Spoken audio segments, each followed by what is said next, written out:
They laughed at the mechanic for arriving in a Beetle, but it hid something inside that stopped the lot. Emma Parker felt her heart race as the laughter echoed across the lot. It was her first real day at the Prestige Motors dealership in Chicago, and everything was going wrong. She had spent the last week just observing, learning the procedures, but today would be different. Today she would show what she was capable of. The laughter grew louder when she parked the faded red Beetle among the gleaming imported cars. Emma could feel the disdainful looks piercing through the windshield glass.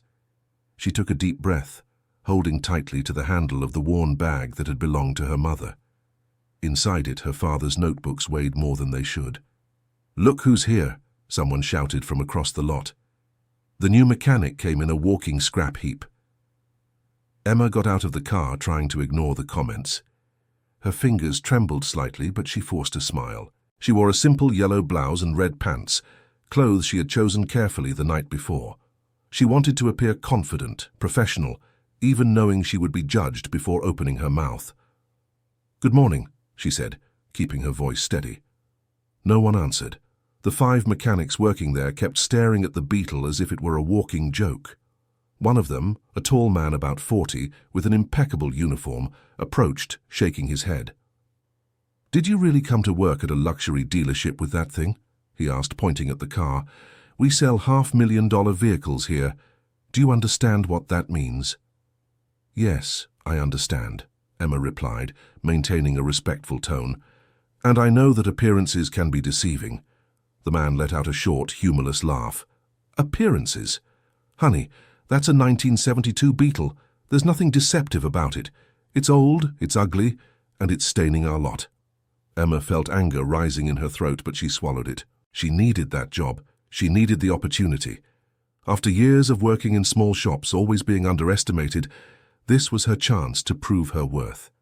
But before she could respond, a deep voice cut through the air. "What's the problem here?" Everyone turned.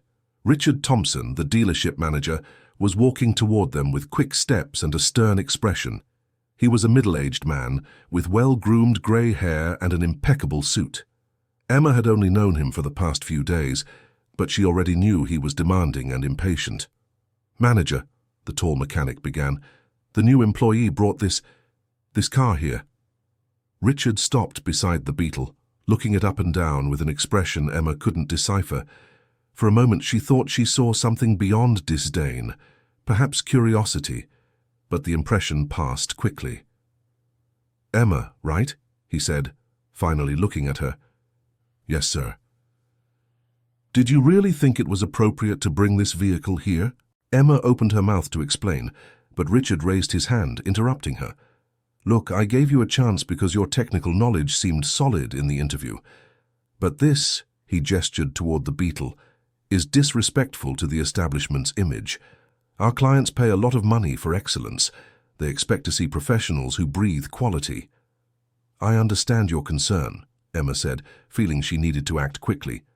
"But if you give me 5 minutes, I can show you something that will change your opinion about this car." "5 minutes for what?" Richard crossed his arms. "To convince me that an old Beetle is worth something. To show that it's not just an old Beetle." One of the mechanics laughed loudly. "Let me guess. You painted the interior? Put in a new sound system?" Emma stared at him. "No, I completely rebuilt the engine." Silence. For a brief moment, everyone just looked at her. So the laughter returned louder this time. "You rebuilt the engine," Richard repeated, a cynical smile on his lips. "Of a Beetle? And why should that impress us?" "Because it's not an ordinary rebuild," Emma answered, feeling her frustration grow. "It's an adaptation with fuel-saving technology I developed. If you give me 5 minutes—" "No!" Richard cut her off, his voice now harsher. "You know what, Emma? I think I made a mistake hiring you. You clearly don't understand the standard we maintain here." Emma's heart plummeted. "Sir, please, if you just look—" "You're fired." The words fell like stones. Emma felt the floor tremble under her feet. Around them, the mechanics exchanged glances, some surprised, others pleased. Richard was already turning to go back into the building when Emma finally reacted. "Wait!" He stopped but didn't turn around. Emma ran to the Beetle, her heart pounding so hard she could hear her pulse in her ears. Her hands shook as she searched for the keys in her pocket. She couldn't let it end like this. Not after everything. Not after the promises she'd made to her father. "Just look at the engine," she said, opening the rear hood with a quick motion. "Just look, before you send me away." Richard sighed, annoyed, but turned around. The other mechanics approached too, more out of morbid curiosity than genuine interest.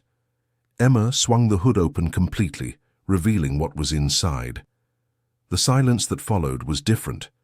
It wasn't mockery or contempt. It was pure surprise. The Beetle's engine was completely modified. Where there should have been only old, worn parts, there was a complex system of metallic blue tubing, digital sensors, and components that clearly didn't belong in a 1972 car. Everything was arranged with surgical precision, each piece fitting perfectly, forming something that seemed straight out of an advanced engineering workshop. "What?" Richard began, but his voice trailed off. "It's an adapted hybrid system," Emma explained, her voice now steadier. "It maintains the Beetle's original engine, but adds a layer of fuel optimization.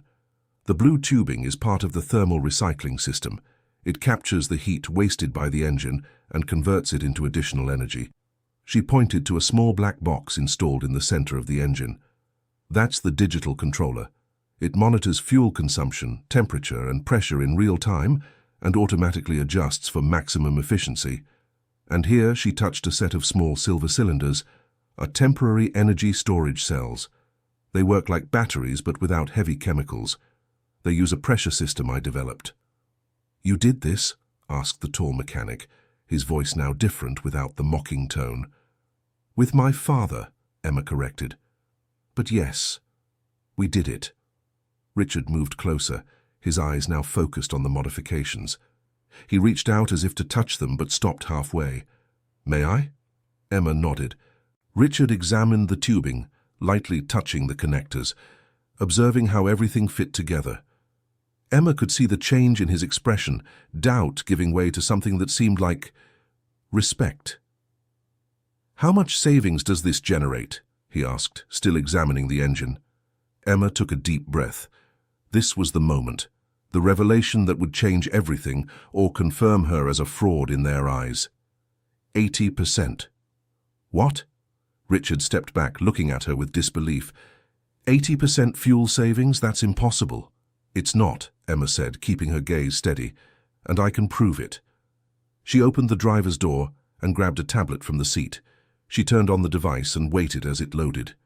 The mechanics crowded around, now genuinely curious. Even Richard, who seconds before was ready to send her away, came closer to get a better look. The tablet screen displayed a digital control panel full of graphs and numbers. Emma touched a few buttons and a series of data began to appear. "These are the records from the last 6 months," she explained. "Every full tank, every trip, every fuel consumption logged. The Beetle has a 40-liter tank. Before the modifications, it got about 10 kilometers per liter. After, it started getting 50. 50 kilometers per liter, repeated another mechanic, a younger man with dark hair. "In a Beetle. That's better than many new hybrid cars." "That's exactly the point," Emma said. "The technology can be applied to any combustion engine. It doesn't have to be a new vehicle. It doesn't have to be a factory hybrid. Any car can be adapted." Richard took the tablet from her hands, his eyes scanning the data quickly. Emma could see his mind working, calculating, considering the possibilities. Across the yard, more people began to approach. Office employees, curious about what was happening. "If this is true," Richard said slowly, "you're sitting on a fortune." "I know," Emma replied. "My father always knew." "Your father?" Richard looked up from the tablet. "Is he an engineer?" Emma hesitated. This was the painful part of the story, the part she avoided telling. But now, with all eyes on her, with the chance she had always dreamed of right in front of her, she couldn't back down. "He was an inventor," she said, her voice a bit lower. "He spent his whole life trying to create something that could change the world. But no one took him seriously. All the companies he approached laughed in his face. Some even stole his ideas and said he had no proof. And now, asked the tall mechanic. "He doesn't work on this anymore?" "Now he's in the hospital," Emma said, feeling a lump in her throat. "Heart problems. The doctors say it's from the stress of years of being ignored, humiliated. He spent so much time fighting alone that his body couldn't take it." The silence returned, but this time it was different. There was no mockery, no contempt. There was something that seemed like understanding, perhaps even empathy. But Emma knew empathy didn't pay bills. Empathy wouldn't save her father. "Emma," Richard said, his voice now softer, "why didn't you show this during the interview?" "Because I wanted to be hired for my technical knowledge," she answered. "I didn't want anyone to think I was trying to impress with something that had nothing to do with the job. I just wanted a chance to prove I'm good at what I do." "And the car? Why did you bring it today?" Emma looked at the Beetle, at the still exposed engine, at all those hours of work and dreams materialized there. "Because today marks exactly 20 years since my father bought this car," she said. "It was his first own vehicle. He always said that when he managed to make his inventions work, it would be in this Beetle that he would show the world. I wanted to honor that. I wanted at least somewhere, someone to see what he managed to create."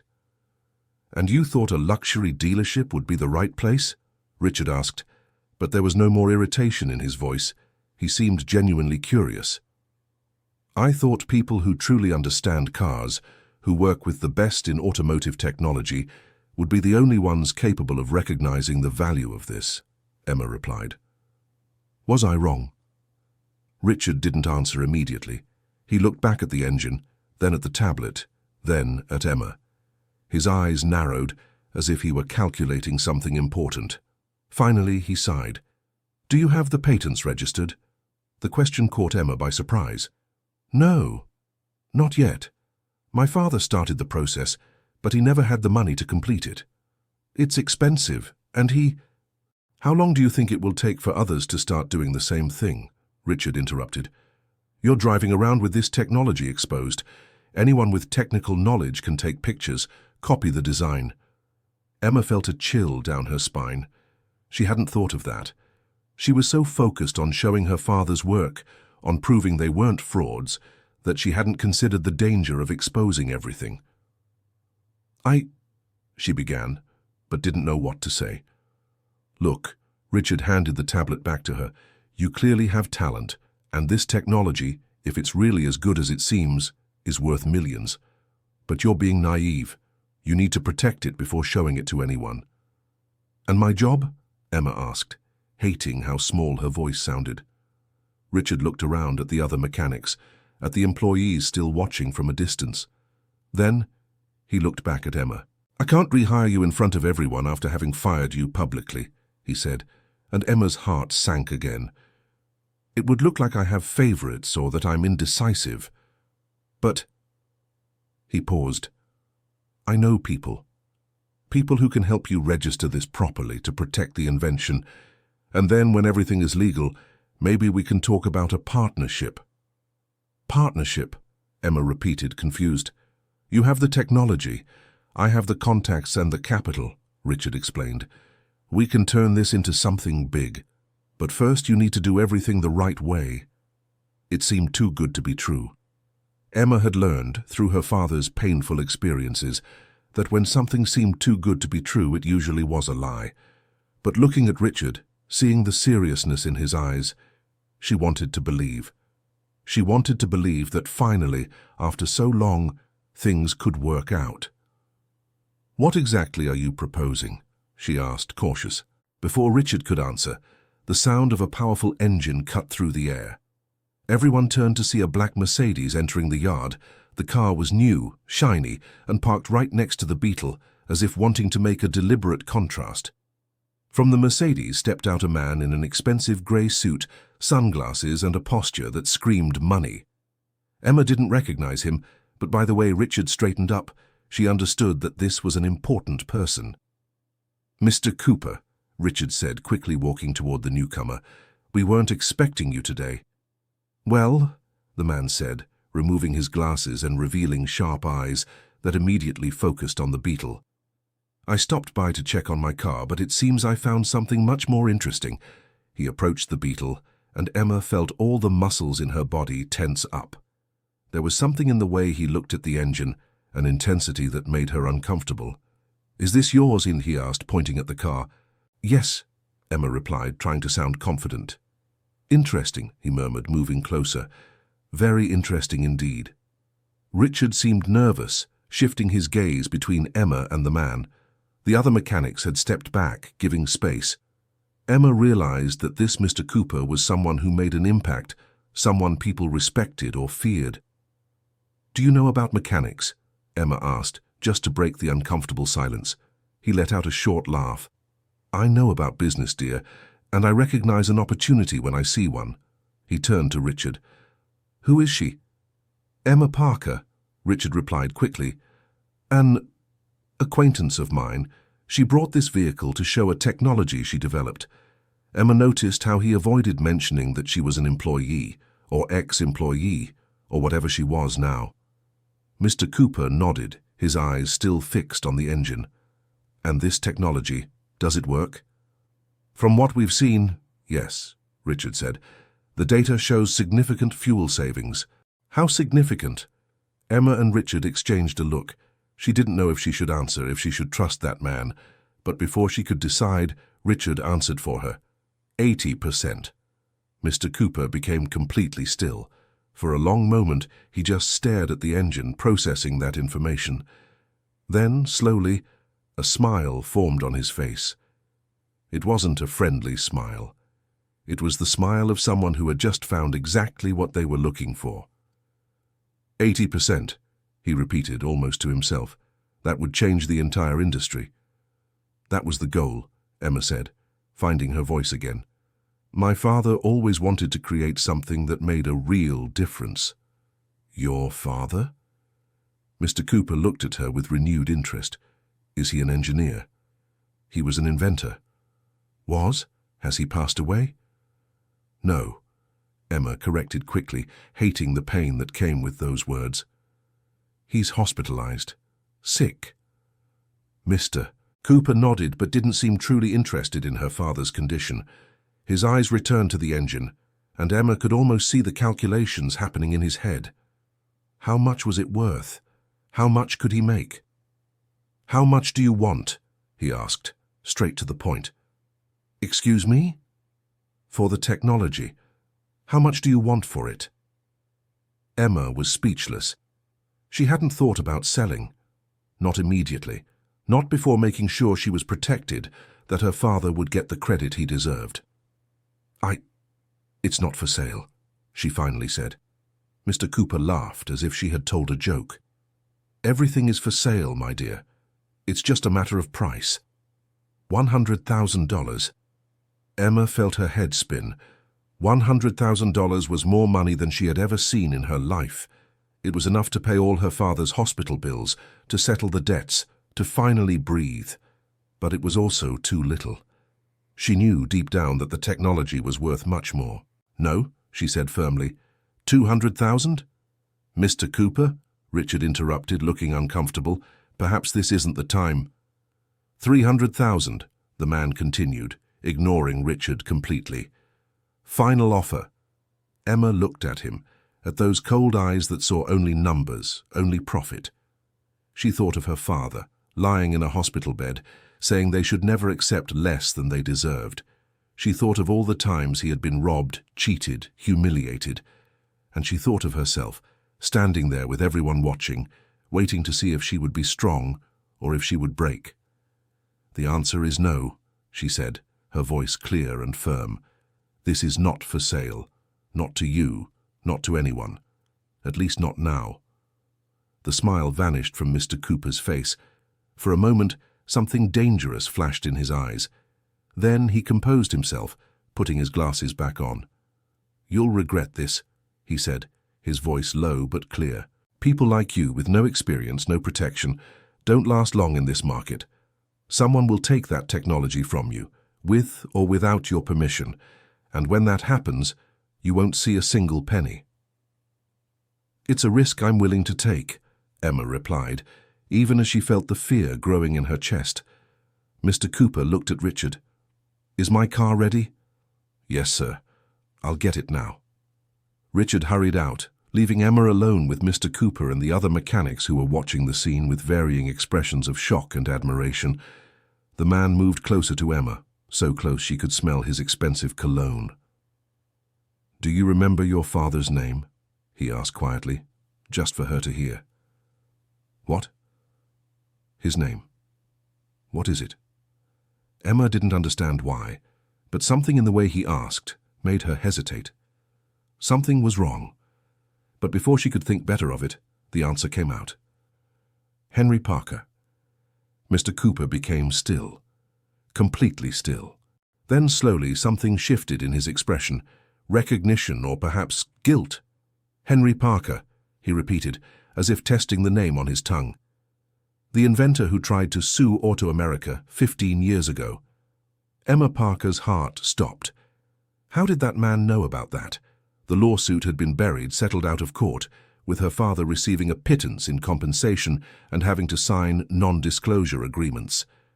"How? Who are you?" she asked, her voice trembling. "Franklin Cooper," he said, extending his hand as if they were old friends. "Majority shareholder of Auto America." Emma felt the ground disappear beneath her. Auto America, the company that stole her father's first inventions, the company that humiliated him in court, that used expensive lawyers to destroy his credibility, that left him bankrupt and broken. And there was the owner, the man responsible for so much suffering, offering money for the new technology as if nothing had happened. "Get out of here," Emma said, her voice coming out stronger than she expected. "Get out right now." Franklin Cooper didn't move. "Look, Emma, I understand you're upset. What happened to your father was unfortunate, but it was just business, nothing personal." "Nothing personal," Emma repeated, feeling the anger explode inside her. "You stole years of his work. You destroyed his life. He's dying in a hospital because of you, and you have the audacity to say it wasn't personal." The mechanics around them fell silent, all watching the scene unfold. Franklin Cooper sighed, as if Emma were a stubborn child who didn't understand how the world worked. "Your father signed an agreement," he said. "He was adequately compensated. What he chose to do with the money is not my responsibility." "Adequately compensated?" Emma let out a bitter laugh. "You paid $20,000 for a technology worth millions, and made him sign a paper saying he could never speak about it again. He signed voluntarily, because he had no choice, because you have lawyers who cost more than he made in a year, because he was bankrupt and desperate." Franklin Cooper looked around, noticing all eyes on them. His expression hardened. "I came here in peace, offering you a chance not to make the same mistakes your father made, but I see you're as stubborn as he was. So let me be clear. If you try to market this technology, if you try to file patents, if you try to do anything with it, I will make sure you're crushed. I have lawyers, resources, influence. You have nothing." "I have the truth," Emma replied firmly. "And I have proof that my father created this technology before you stole it. His notebooks, the dates, everything is documented." "Proof?" Franklin gave a cynical smile. "Honey, proof only matters if you have the money to present it in court. Do you think you can take me on? You? A nobody mechanic with no resources?" Emma opened her mouth to respond, but a woman's voice interrupted. "She's not alone." Everyone turned. A tall woman, about 35 years old, with black hair pulled into an elegant bun and clothes that screamed money and power, was walking toward them. Emma didn't know her, but something in her posture, in the way Franklin Cooper tensed upon seeing her, indicated that this was no ordinary person. "Bethany," Franklin said, and there was something in his voice. Surprise? Nervousness?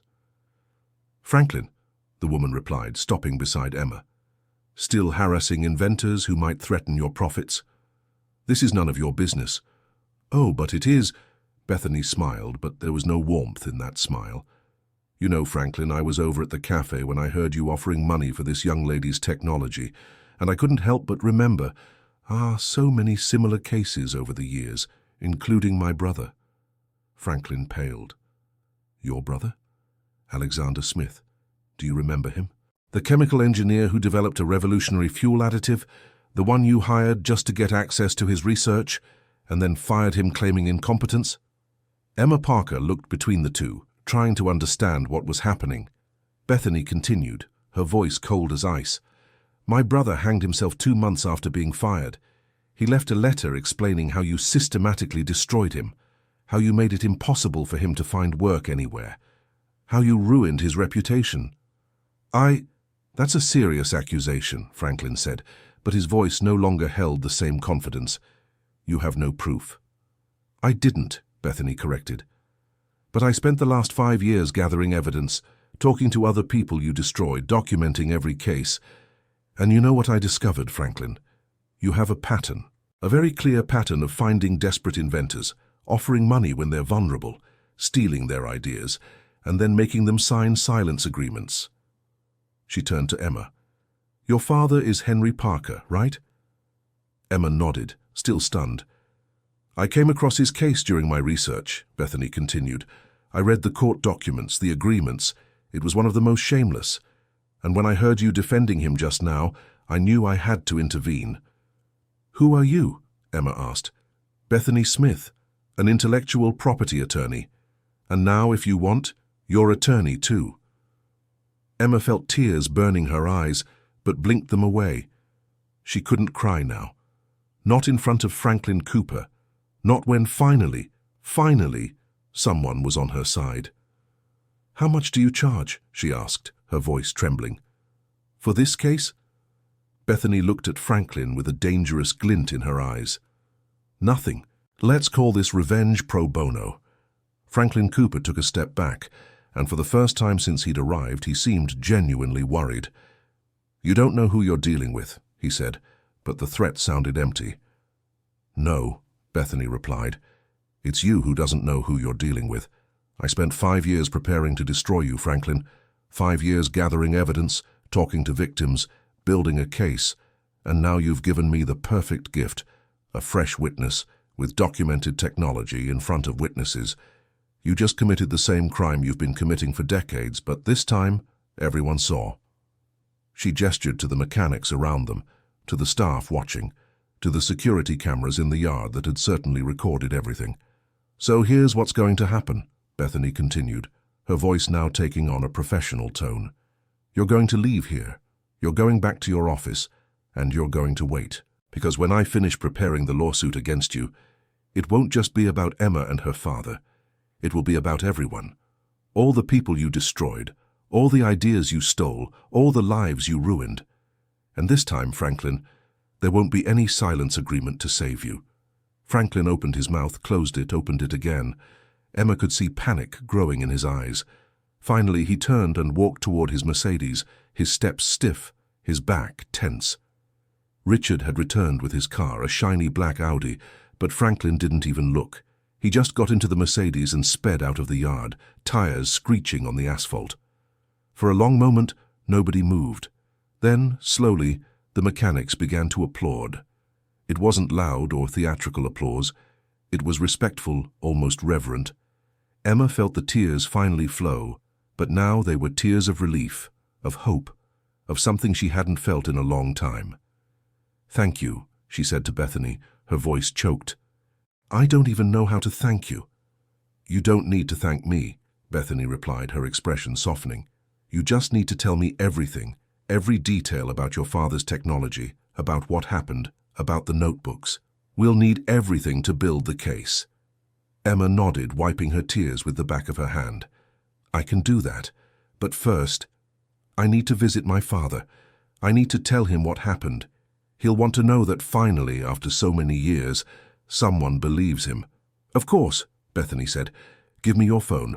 I'll send you my contact info and we'll schedule a meeting for tomorrow. For now, go see your father. He deserves to know his fight wasn't in vain. Emma gave her number, thanked her once more, and began closing the hood of the Beetle. Her hands still trembled, but now it was from emotion, not fear. She was about to get in the car when Richard approached. Emma, he said, looking uncomfortable. About what I said earlier, about the dismissal. It's all right, Emma interrupted him. I understand you didn't know any of this. No, it's not all right, he insisted. I judged you by the car you drive, by what I thought was a lack of professionalism. I was wrong, completely wrong." Emma didn't know what to say. Richard continued, "If you still want the job, it's yours, and not as a regular mechanic, as head of the technical team, with a salary to match. I want to make up for my mistake." Emma looked at him, at this man who minutes earlier had publicly fired her and was now offering a promotion. Part of her wanted to accept, wanted the security of a good job, of a salary that could help pay the bills. But another part, the part that sounded like her father's voice in her head, said she deserved more. "Can I think about it?" she asked. "Of course," Richard said. "Take all the time you need." Emma nodded and finally got into the Beetle. The engine purred softly when she started it, that familiar sound that always calmed her. She looked in the rearview mirror, seeing everyone still standing there, watching. Then she took a deep breath and left the lot, driving toward the hospital where her father was staying. Dear listener, if you're enjoying the story, please take a moment to like and especially subscribe to the channel.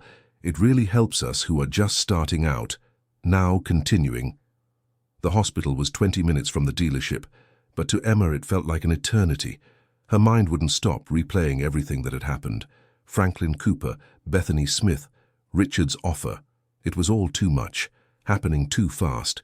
She needed to talk to someone who understood, someone who could help her process everything. She needed her father. She parked the Beetle in the small hospital parking lot in a remote corner where it wouldn't bother anyone. Inside her purse, her phone vibrated. A message from Bethany, with her contact info and a warning. "Don't talk to anyone about the technology until we speak. Trust me." Emma put her phone away and entered the hospital. The smell of disinfectant hit her immediately, that smell she had begun to associate with pain and worry. She went up to the 4th floor, where the long-term care rooms were, and walked down the hallway she knew by heart. Room 412. She stopped at the door, taking a deep breath before entering. Her father was lying in bed, connected to several machines monitoring his vital signs. Henry Parker was only 62, but he looked older, completely white hair, thin face, sunken eyes. The stress, the disappointments, the constant struggles had taken their toll. But when he saw her, his eyes lit up. That glow, that spark of life, was still there. "Emma," he said, his voice hoarse but full of warmth. "You came." "Of course I came, Dad," she said, approaching and kissing his forehead. "How are you feeling?" "Better now that you're here," he replied, and Emma knew it wasn't just politeness. She was all he had. After their mother left them years ago, unable to handle the constant financial struggles and her husband's obsessions with his inventions, it had been just the two of them against the world. Emma pulled up a chair and sat by the bed, holding his hand. His fingers were thin, fragile, so different from the strong hands she remembered from childhood. "Dad," she began, unsure how to tell him everything. "Something happened today." "Something good or bad?" he asked, always straight to the point. "Both. Maybe. I don't know yet." She told him everything. Arriving at the dealership, the laughter, the dismissal, the revelation about the engine. She told him about Franklin Cooper, how he had appeared out of nowhere, the recognition in his eyes when he heard Henry's name. And then she told him about Bethany, about the promise of justice after so many years. Henry stayed silent throughout the story, his eyes fixed on the ceiling, processing every word. When Emma finished, he let out a long sigh. "Franklin Cooper," he murmured. "I haven't heard that name in 15 years. "Dad, why did you never tell me he was the owner of Auto America?" "Because I didn't want you to carry that hatred," Henry answered. "I didn't want you growing up knowing exactly who had destroyed our family. I thought it was better for you to just know it was big companies, not to put a face to the enemy. But I deserve to know. I know, and I regret hiding it. But Emma, you need to understand. Back then, I was broken, not just financially, but emotionally. Franklin Cooper didn't just steal my invention. He made me doubt myself. He made me feel like I wasn't good enough, that my ideas were worthless. And when you're constantly bombarded with that, when expensive lawyers and powerful businessmen tell you you're a failure, You start to believe it. Emma squeezed his hand, feeling the tears return. You're not a failure, Dad. You never were. I know that now, he said, turning his head to look at her. Because you took my ideas and made them work. You did what I couldn't. You turned the dreams into reality. We did it together. No. Henry shook his head slightly. You did.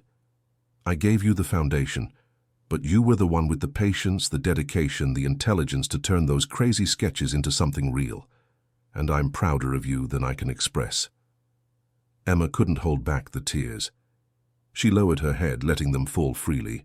Her father raised a trembling hand and stroked her hair, like he did when she was a child. Don't cry, my daughter. This is a victory. Finally, after so many years, someone is on our side. This Bethany, does she seem serious? Yes, Emma said, wiping her face. She lost her brother because of Franklin. She wants justice as much as we do. Then you're in good hands, Henry said. But Emma, you need to promise me one thing. Anything. Don't accept any offer just because the money is tempting. Don't sell your soul for crumbs like I did. If this technology is worth anything, it's worth millions. Don't accept less. And more importantly, don't let them steal your credit. Document everything, protect everything, and make sure that when the story is told, your name and my name are in it. Emma nodded, committing every word to memory. I promise, Dad. They stayed silent for a moment, just appreciating each other's company. Then Henry asked, And the offer from Richard, what are you going to do? I don't know, Emma admitted. It's a good job, head of the technical team, good salary. It would be stable. But it's not what I really want. I don't want to work for other people for the rest of my life. I want to do what you always dreamed of doing. I want to have my own workshop. I want to be able to create, innovate, without having to ask for permission or follow other people's rules. Henry smiled, and it was a genuine smile, full of pride. Then that's what you should do. Life is too short to accept less than you deserve. I learned that too late, but you still have time. Emma was about to respond when the hospital room door opened.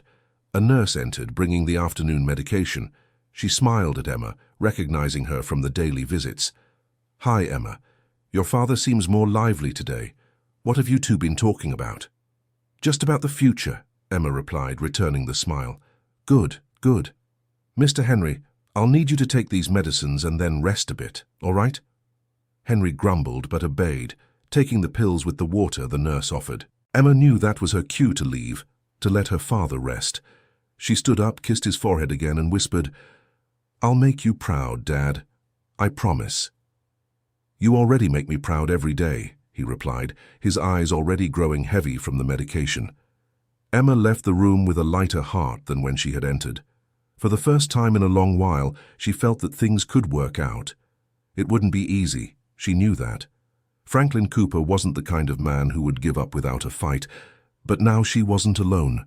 She had Bethany by her side, she had the mechanics' testimonies, she had the documented evidence in her father's notebooks, and she had determination. She took out her phone as she walked down the corridor and typed a reply to Bethany. Can I come to your office tomorrow morning? I need to get this started soon. The reply came almost immediately. 9 a.m. I'll send the address. And Emma, you did the right thing today. Your father would be proud. Emma smiled. Going down the hospital stairs, she was already mentally preparing for the next day. She would need to gather all her father's notebooks, all the records, all the evidence she had. She would need to be ready to tell the whole story, leaving nothing out. When she reached the parking lot, however, her confidence wavered slightly. The Beetle was exactly where she had left it, but there was something different. A piece of paper was tucked under the windshield wiper. With a racing heart, Emma approached and took the paper. It was a handwritten note in elegant cursive. Emma, you don't know what you're getting into. Franklin Cooper isn't the kind of man who accepts defeat.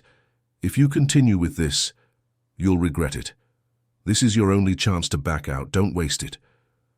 There was no signature. Emma looked around the parking lot, but saw no one suspicious. Just a few cars, a few people coming and going. She crumpled the paper angrily and threw it in the nearest trash can. Threats. Of course there would be threats. But Emma was no longer the frightened girl who would accept anything. She had learned from her father's suffering, had grown strong through hardship. And if Franklin Cooper thought an anonymous note would make her give up, he was very mistaken. She got into the Beetle, started the engine, and drove out of the parking lot. On her way home, her mind kept working. She would need more than just Bethany's help. She would need allies, people who could testify about Franklin Cooper's character, about his predatory methods. And suddenly she remembered the tall mechanic at the dealership, the one who had mocked her at first. He had said something about companies stealing ideas. Did he know other victims of Franklin? Could it be that he knew of more cases beyond what Bethany had already documented? Emma decided that the next morning, before going to Bethany's office, she would stop by the dealership again. She needed to talk to that mechanic, find out if he had any useful information. She arrived home, a small apartment in a modest neighborhood on the south side of Chicago, and immediately went to the cabinet where she kept her father's notebooks. There were 12 in total, each filled with drawings, calculations, and notes in tiny handwriting. Years of work, dreams, dedication. Emma carefully picked them up, placing them on the kitchen table. Then, methodically, she began photographing every page with her cell phone. If something happened to the originals, at least she would have digital copies. It took hours. When she finished, it was past midnight. Her eyes burned with exhaustion, but she felt productive, prepared. She sent the photos to a cloud storage service, created backups, ensured everything was protected. Then finally, she allowed herself to lie down. But sleep didn't come easily. Her mind kept spinning, replaying the day's events, planning the next steps. She thought of her father, of Bethany's brother, of all the other victims of Franklin Cooper who might never have gotten justice. And she thought of the red Beetle, the modified engine, how something so simple had triggered a sequence of events that could change everything. Finally, in the early morning hours, exhaustion won and Emma slept. Her dreams were chaotic, full of rumbling engines, papers being signed, her father young and healthy smiling at her. When the alarm went off at 6 in the morning, Emma woke up determined. She took a quick shower, put on her best clothes, black dress pants and a simple but elegant white blouse, and brewed strong coffee. She would need energy for what was to come. By 7:30 she was already in the car, driving toward the Prestige Motors dealership. The morning traffic in Chicago was heavy, as always, but Emma didn't mind. She used the time to organize her thoughts, to prepare what she would say. When she arrived at the dealership, the lot was empty. Obviously, it was too early for customers, but Emma knew the technical team started early. She parked the Beetle in the same spot as the day before and got out. The workshop was open, and Emma could hear the sound of tools and engines. She approached and saw 3 mechanics already working. Among them was the tall man who had mocked her the day before. "Hello," she said, stopping at the entrance. The 3 turned around. The tall man recognized her immediately and seemed uncomfortable. "Emma, right?" he said. "Look, about yesterday. I wanted to apologize. I was a jerk." "It's okay," Emma replied. "Actually, I came here because I need to talk to you, alone if possible." The other 2 mechanics exchanged glances and discreetly left, finding reasons to work in other areas. The tall man wiped his hands on a cloth and approached. "My name is Robert," he said, extending his hand. "Robert Stewart, Emma Parker, but you already know that." "Yes, so what do you need?" Emma hesitated for a moment, deciding how much she should reveal. Then she decided on honesty. "Yesterday, after I showed the engine, a man named Franklin Cooper showed up." Robert immediately tensed up. "I saw him. From Auto America, right? You know him?" "I know his reputation," Robert said, his voice low. "Everyone in the automotive industry knows. He's ruthless." "I know. He did something terrible to my father 15 years ago. Stole an invention from him, destroyed his life, and now he tried to do the same to me."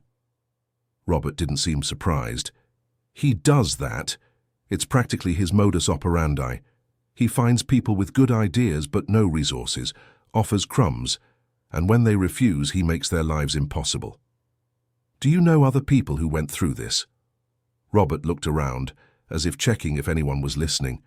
Then he nodded. I do. My brother-in-law, actually. He had developed a more efficient braking system. Very promising. Franklin Cooper found out, made an offer. My brother-in-law refused. 2 weeks later, he was fired from the job he'd had for 10 years. When he tried to find new work, he discovered Franklin had spread rumors about him, saying he was incompetent, that he stole ideas from colleagues. My brother-in-law never worked in the field again. Today, he sells insurance. Emma felt the anger rise again, but forced herself to stay calm. Would he be willing to testify about this? Testify?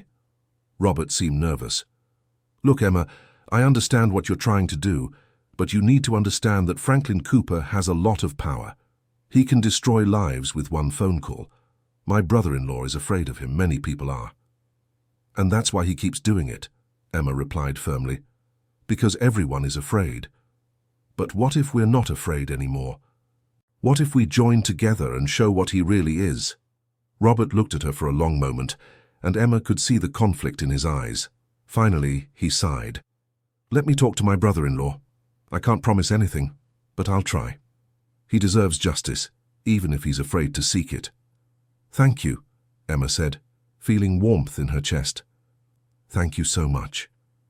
But Emma, Robert continued, his voice serious, you need to be careful. Franklin Cooper doesn't play fair. If he thinks you're a real threat, he'll do anything to stop you. I already got a threat, Emma admitted. An anonymous note yesterday. Robert didn't seem surprised. And there will be more. He'll try to intimidate you, try to buy you off, and if none of that works, he'll try to destroy you. Are you sure you want to get into this fight? Emma thought of her father, lying in that hospital bed. She thought of all the nights he stayed up, working on inventions, dreaming of a better future. She thought of Bethany's brother, who never had the chance to fight. She thought of all the other victims, silenced by fear. I'm sure, she said. Someone needs to stop him. Robert nodded slowly. Then you have my support. And the support of the other mechanics here too. We saw what happened yesterday. We saw how he treated you. If you need witnesses, you can count on us. That means a lot, Emma said, feeling strengthened. It really does. She looked at her watch. 8:30. She needed to leave soon if she wanted to get to Bethany's office on time. I have to go, she said. But thank you, Robert, for your honesty, for your support. It means more than you know. Good luck, he said, and seriously, be careful. Emma returned to the Beetle, storing that conversation in her memory. One more witness, one more victim willing to speak. Each small step brought her closer to being able to truly confront Franklin Cooper. Bethany's office was in downtown Chicago, in one of those glass towers that dominate the urban landscape. Emma had to search for a parking spot for 15 minutes before finding one, and even then it was far away. She ran the 3 blocks to the building, arriving 5 minutes late and a little out of breath. The office was on the 15th floor. Emma entered the mirrored elevator and used the ride to fix her hair and take a deep breath. When the doors opened, she was ready. The reception area was elegant but not ostentatious. White walls, modern furniture, strategically placed plants. A young receptionist smiled at her. Good morning. You must be Emma. Yes, I am. Dr. Bethany is expecting you. Please follow that hallway to the last door on the right. Emma followed the instructions, her steps echoing on the wooden floor. The last door was slightly ajar, and she could hear a woman's voice speaking on the phone. She knocked lightly. Come in, Bethany called. Emma entered and found herself in a spacious room with a view of the city. Bethany was sitting behind a large desk, the phone to her ear, but she motioned for Emma to sit down. She ended the call quickly. Emma, sorry to keep you waiting. Issues with another case. No problem, Emma said, sitting in one of the comfortable chairs in front of the desk.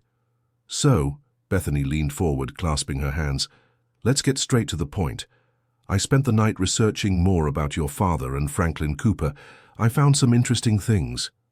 She turned her computer so Emma could see the screen. There was a series of documents, articles, lawsuits. Your father wasn't Franklin's first victim, and he certainly wasn't the last.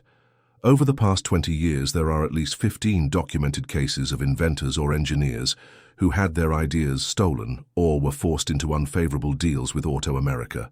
Most signed non-disclosure agreements and never spoke about it again. 15 cases, Emma repeated, shocked. That I found. There are probably more. Franklin is careful, uses good lawyers, makes sure everything is just legal enough not to raise suspicion. But there's a clear pattern, and what can we do about it? Bethany smiled, and there was something fierce in that smile. We can sue him for predatory business practices, for intellectual property theft, for a number of things. But first, we need to make sure your technology is protected. Did you bring the notebooks? Emma took the 12 notebooks from her bag, placing them carefully on the desk.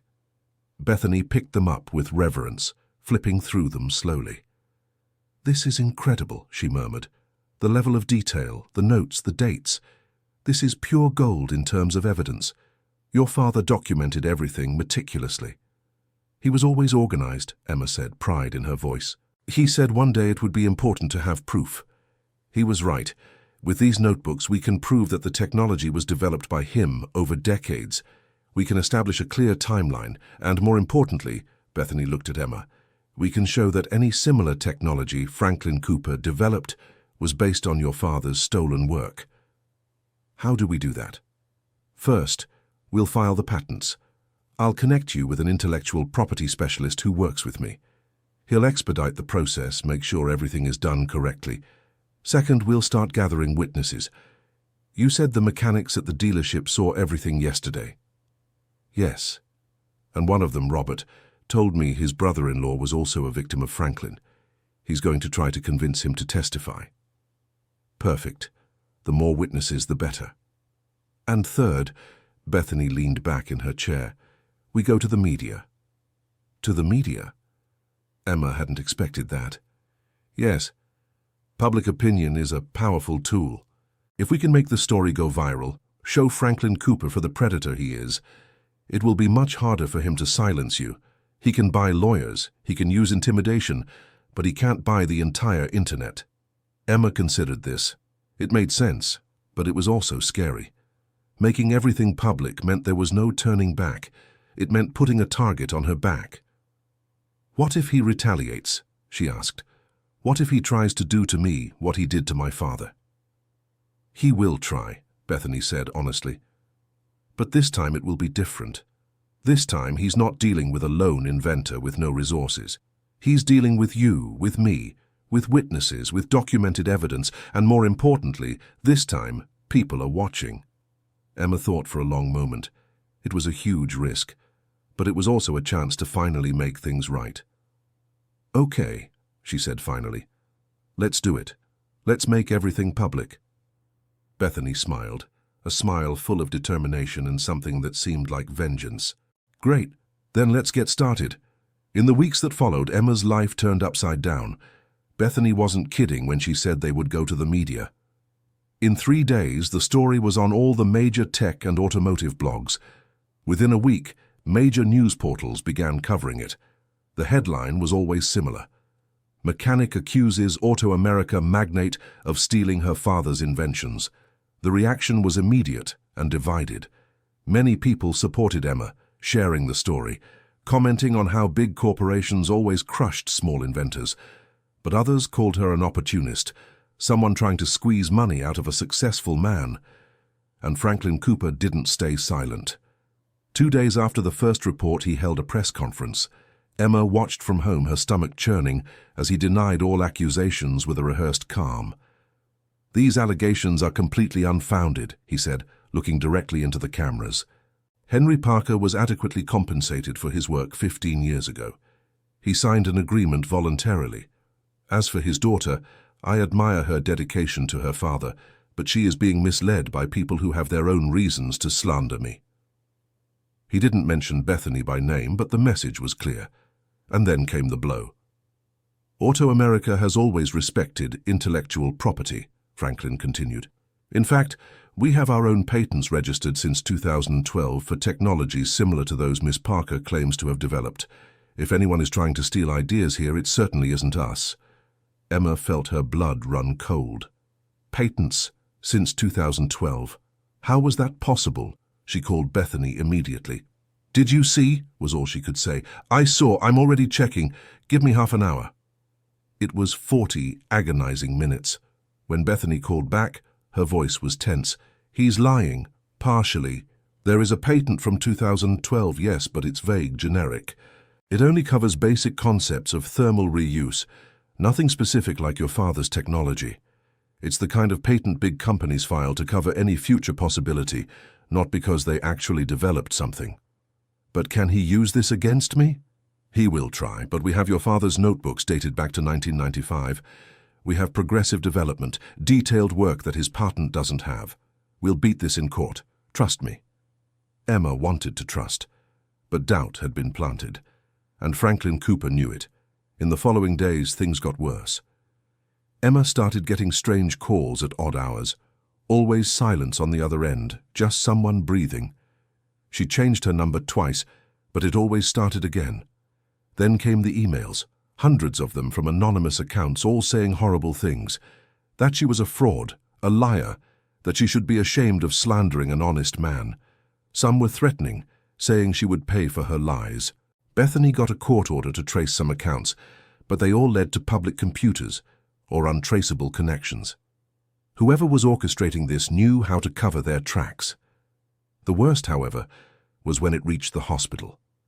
Emma had gone to visit her father as she did every day, but when she got to his room, she found a nurse she didn't know talking to Henry.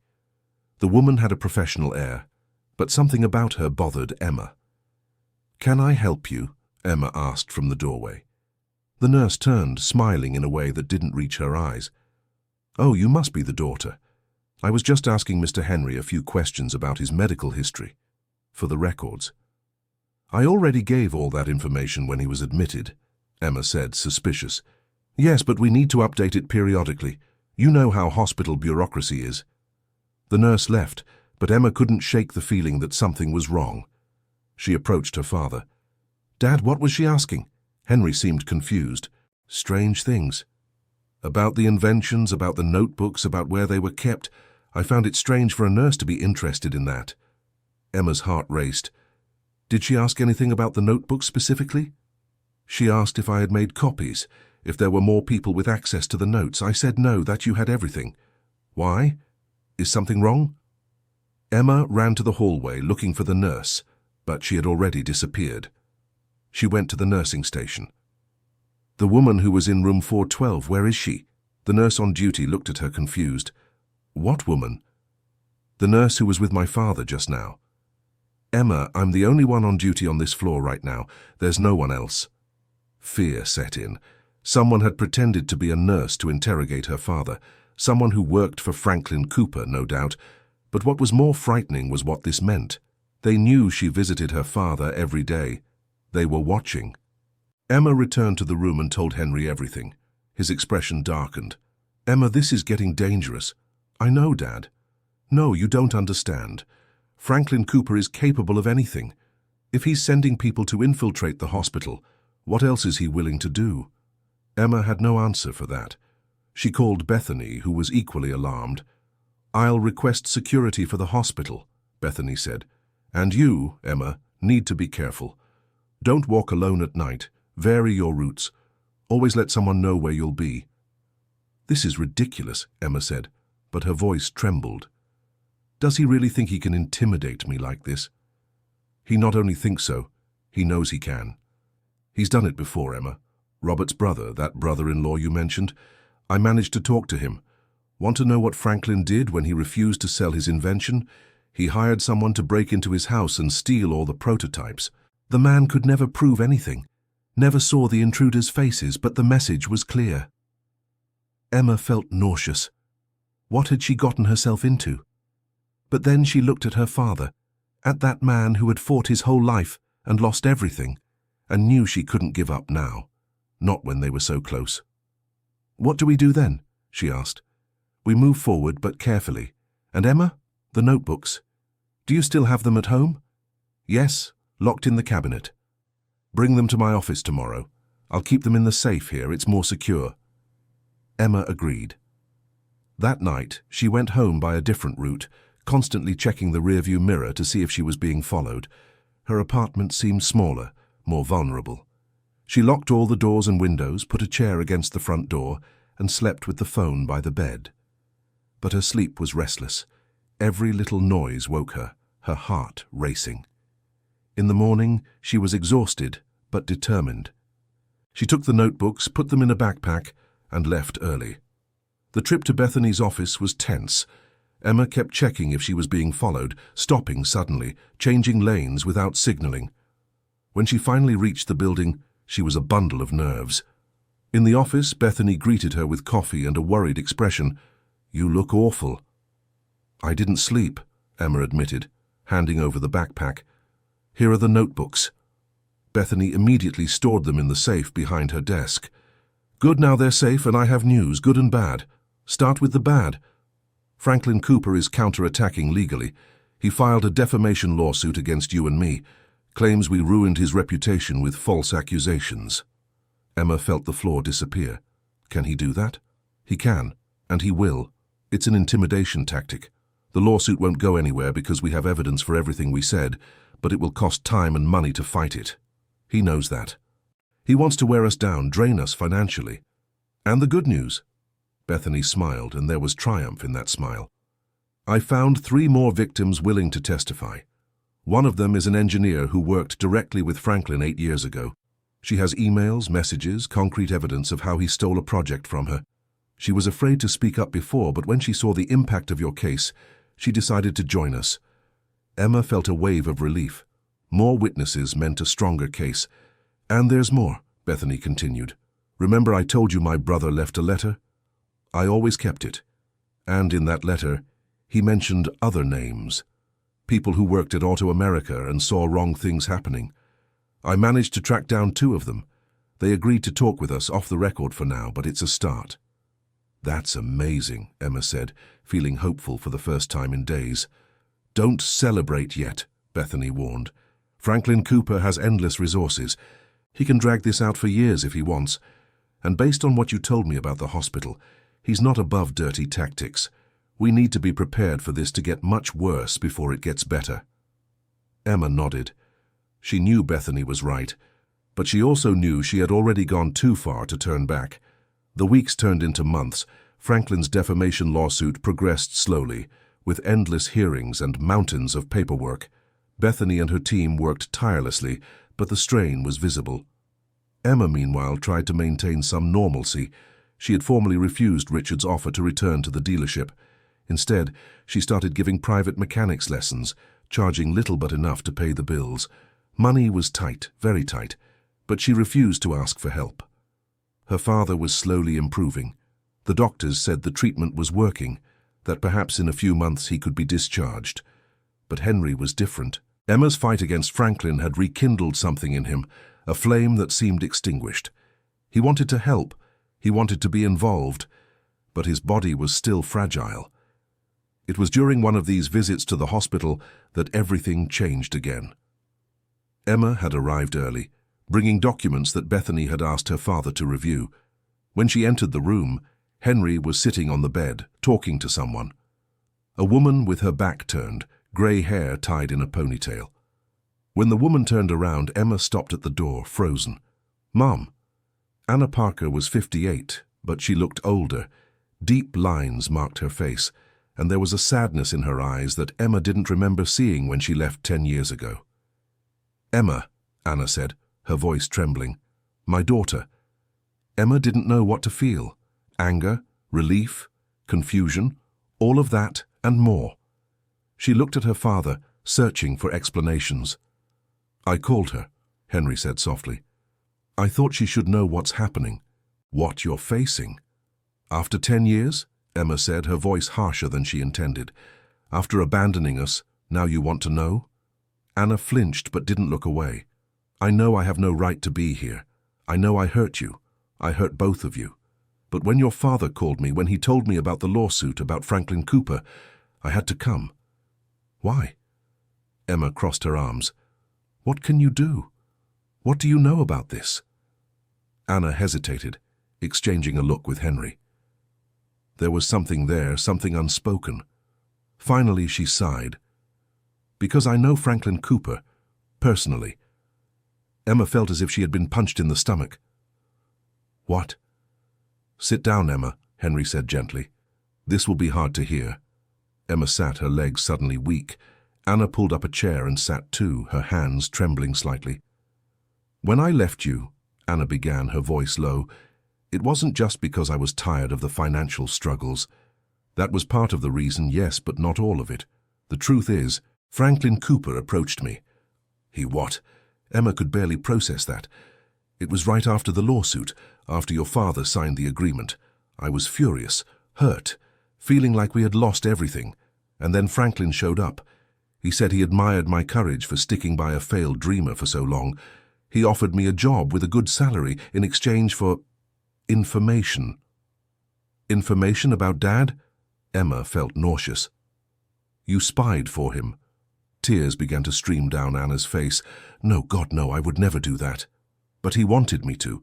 He wanted me to convince Henry to give up any future attempts at innovation, to keep him focused on just working and forgetting the inventions. And when I refused, when I said I would never betray my husband like that, he changed tactics." Anna wiped her tears with the back of her hand, taking a deep breath before continuing. "He said he would make my life impossible, that he would ensure I never got a job in the city, that he would spread rumors about me. And then he showed me photos." "Photos of what?" Emma asked, but part of her already knew, already feared the answer. "Of the two of you leaving school, of Henry at work. He said accidents happen, that it would be a shame if something happened to you while he was busy protecting his intellectual property." The room fell into absolute silence. Emma looked at her father, seeing confirmation in his eyes. He already knew. Anna had told him first. "So you left to protect us," Emma said, her voice breaking.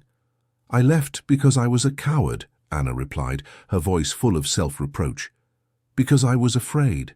Franklin said if I just disappeared, if I left your lives, he would leave us alone. So that's what I did. I packed my things, made up an excuse about not being able to take it anymore, and left. I thought I was protecting you." "But you were just running away," Emma said, unable to hide the hurt in her voice. "Yes," Anna admitted, more tears falling. "I was running away, and I've regretted it every day since then. Every day, Emma. I thought about you, about how you were growing up without a mother. I thought about Henry, alone with a job he hated and dreams he would never fulfill. But I was too scared to come back, afraid of what Franklin might do." "And now?" Emma asked. "Why come back now?" "Because I can't live with the fear anymore," Anna said, her voice firm despite the tears. "Because I saw you on TV, I saw you facing him in a way I never had the courage to, and I realized that if my daughter can be so brave, I can be too. I can't change the past, Emma. I can't get back the 10 years I lost with you. But I can help now. I can testify about how Franklin uses intimidation and threats. I can be a voice against him. Dear listener, if you're enjoying the story, feel free to like and especially subscribe to the channel. It really helps us who are just starting out now continuing." Emma looked at her mother, at that woman who was once her hero and then became just a painful memory. Part of her wanted to hug her, to say all was forgiven. Another part wanted to scream, to express all the pain and anger built up over the years. But before she could do anything, her phone rang. It was Bethany. "Emma, are you with your dad?" "Yes. Why?" "Don't leave there. I'm heading to the hospital now. Something big happened." "What happened?" "I'll explain in person. Stay there." Bethany hung up, leaving Emma with 1,000 questions. She looked at her parents, seeing the worry mirrored on both their faces. "She's the lawyer," she explained. "She's coming here. Said something big happened." Anna stood up.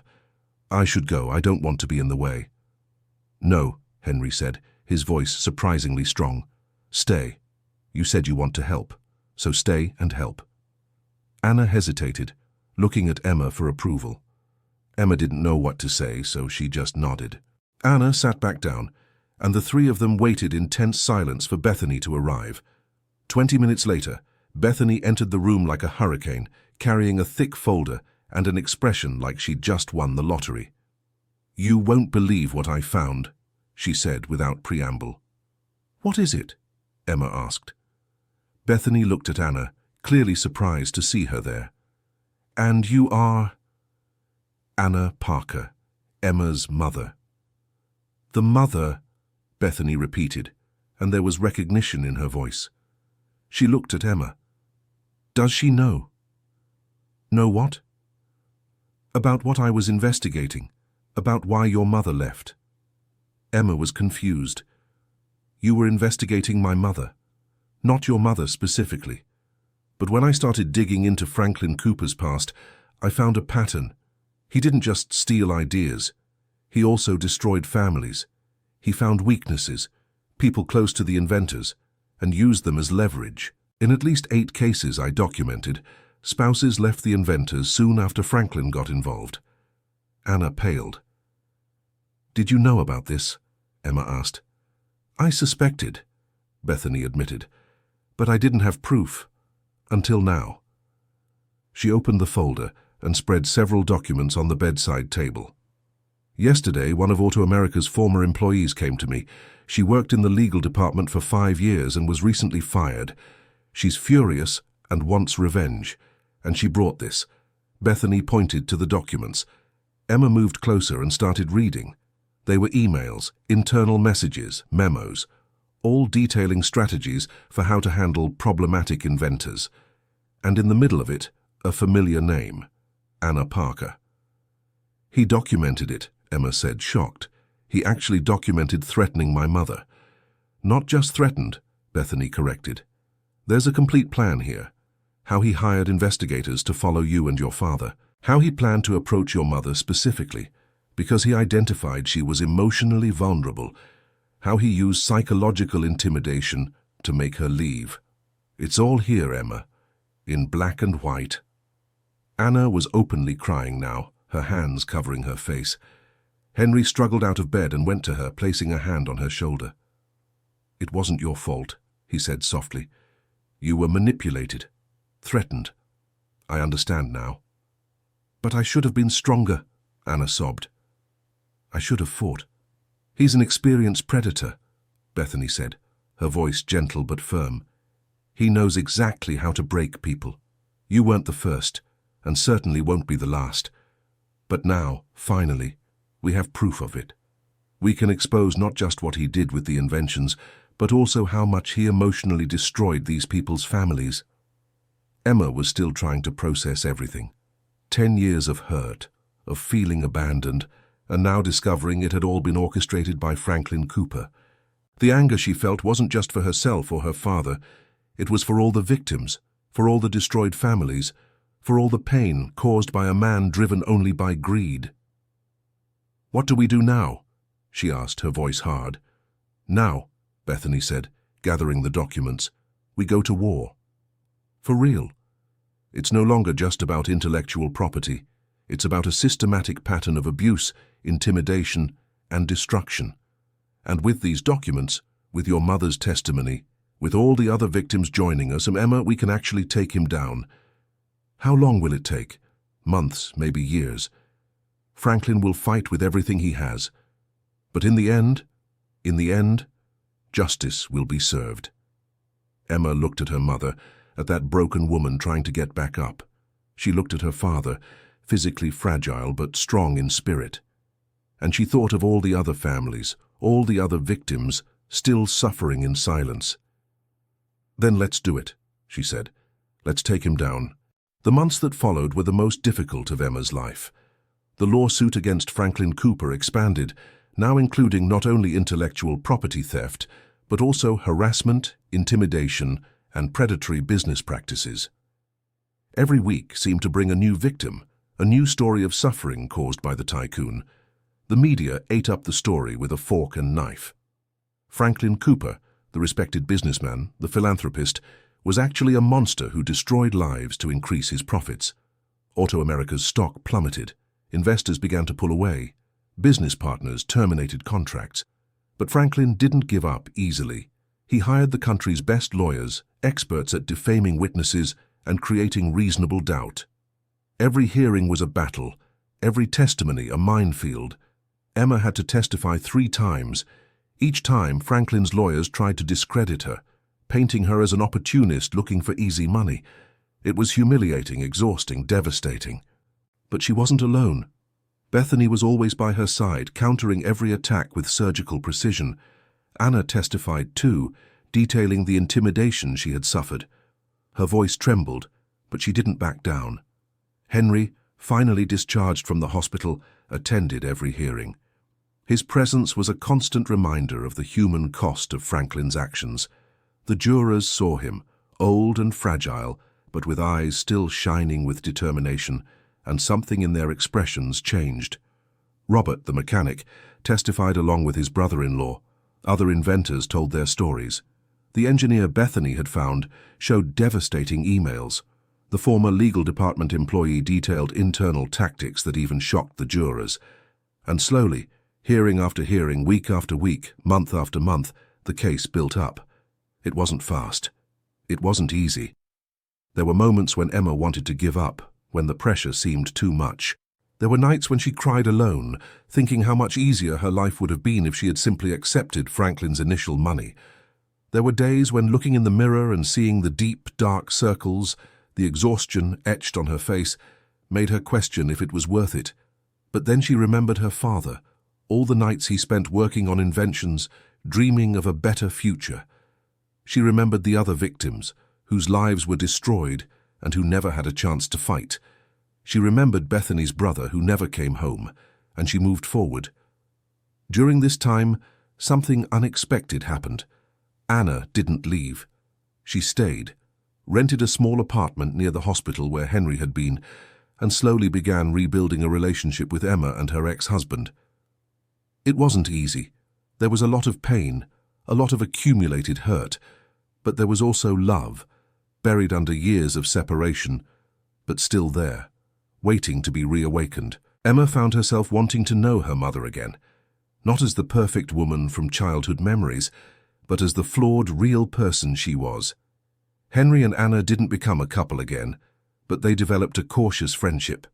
They shared meals, talked about the lawsuit, supported Emma together.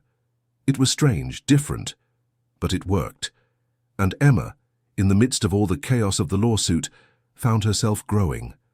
No longer the insecure young mechanic who walked into that dealership months ago, but a strong woman, capable of facing giants and not backing down.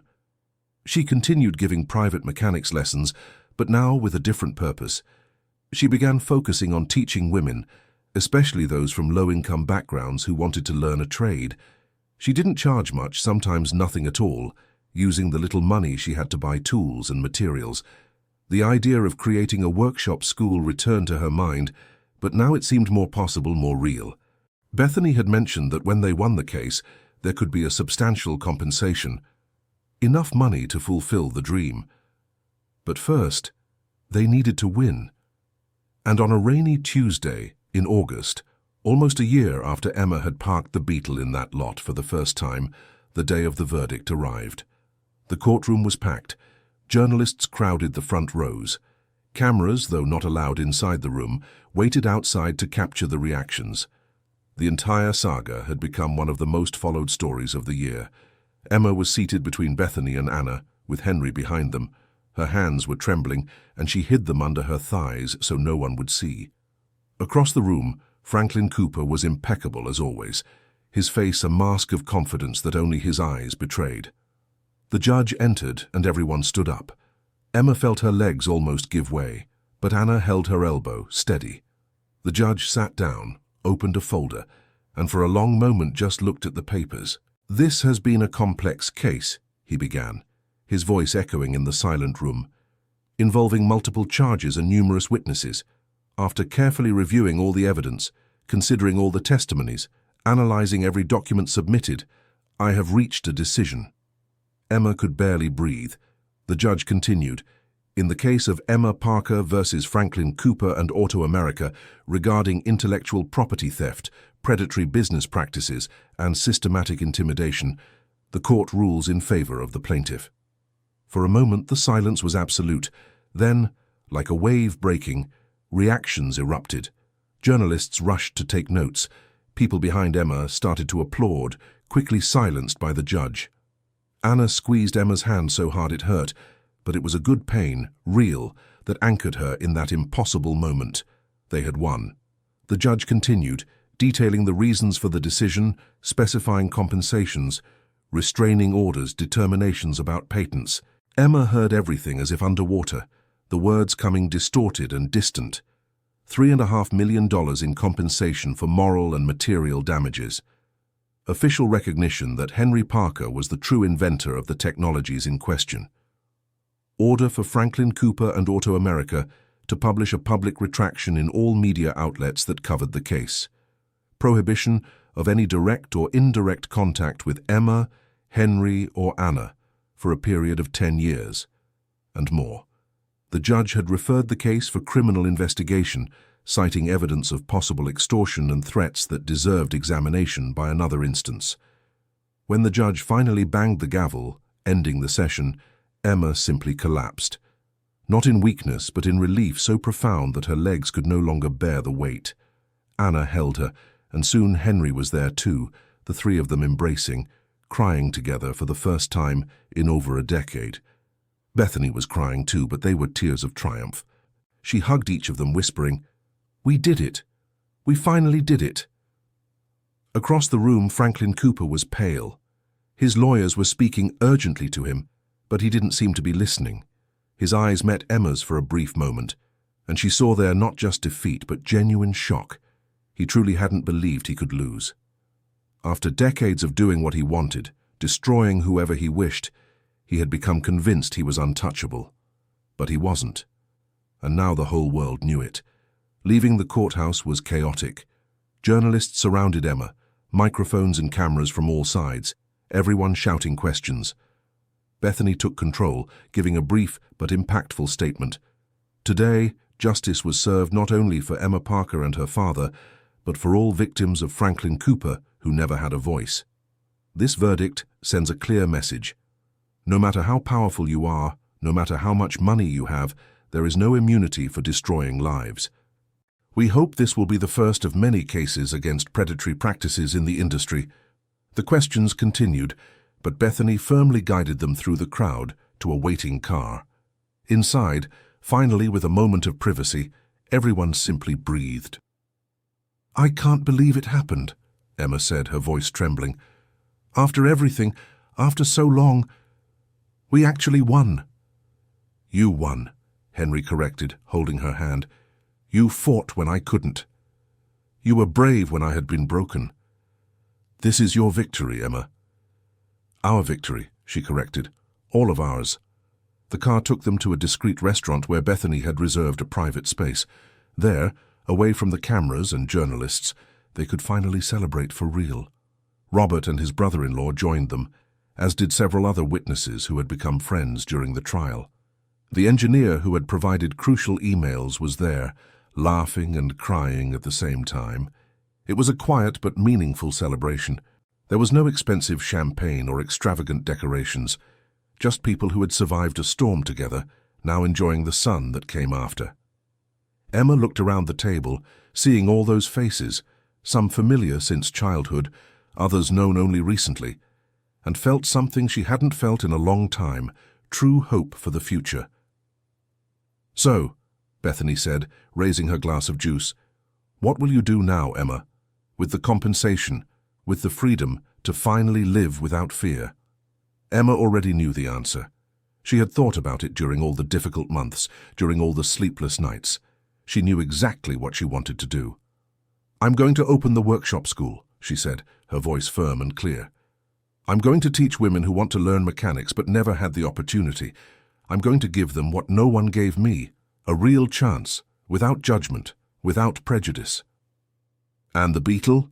Robert asked, smiling. "That old red car that started it all?" Emma smiled. "The Beetle will stay in front of the workshop, as a reminder that it doesn't matter where you come from, it doesn't matter what people say about you. What matters is what's inside, what you're capable of creating when you're given a chance." Everyone toasted to that, and Emma felt tears streaming again, but now they were good tears, of joy and hope. The following months were of rapid changes. Emma used part of the compensation to rent a large warehouse in an industrial area of Chicago. It wasn't fancy, it wasn't new, but it was perfect. Enough space for several workbenches, for equipment, for teaching. Anna helped with the administrative part, using skills she had developed during her years away. Henry, still recovering but getting stronger every day, became the honorary professor, giving talks about creativity and perseverance. His story of a failed inventor who eventually saw his daughter triumph where he couldn't, resonated with the students, because they were almost all women, young women who had been discouraged from pursuing technical careers, single mothers looking for a way to support their families, older women wanting to start over. Everyone found in Emma's workshop school not just technical skills, but also a community. Robert visited frequently, bringing his brother-in-law and other mechanics willing to teach. The engineer who had testified in the trial became a volunteer instructor, teaching principles of design and innovation. And Bethany, having fulfilled her promise of revenge for her brother, didn't disappear from their lives. She continued as a friend and advisor, helping Emma navigate the complex world of patents and intellectual property. The modified Beetle engine was finally patented, with Henry and Emma's names as co-inventors. 3 automakers had already shown interest in licensing the technology.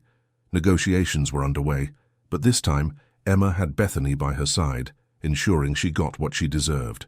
As for Franklin Cooper, the outcome was less dramatic, but perhaps more significant than anyone expected. The criminal investigation led to more discoveries, more victims coming forward. One by one, his practices were exposed. Auto America was forced to pay compensation to multiple people. The company's stock became almost worthless. Franklin was eventually removed as CEO by shareholder decision. He wasn't arrested, his lawyers were too good for that, but his reputation was destroyed beyond any possibility of recovery. The man who was once respected and feared was now known only as the predatory businessman who exploited inventors.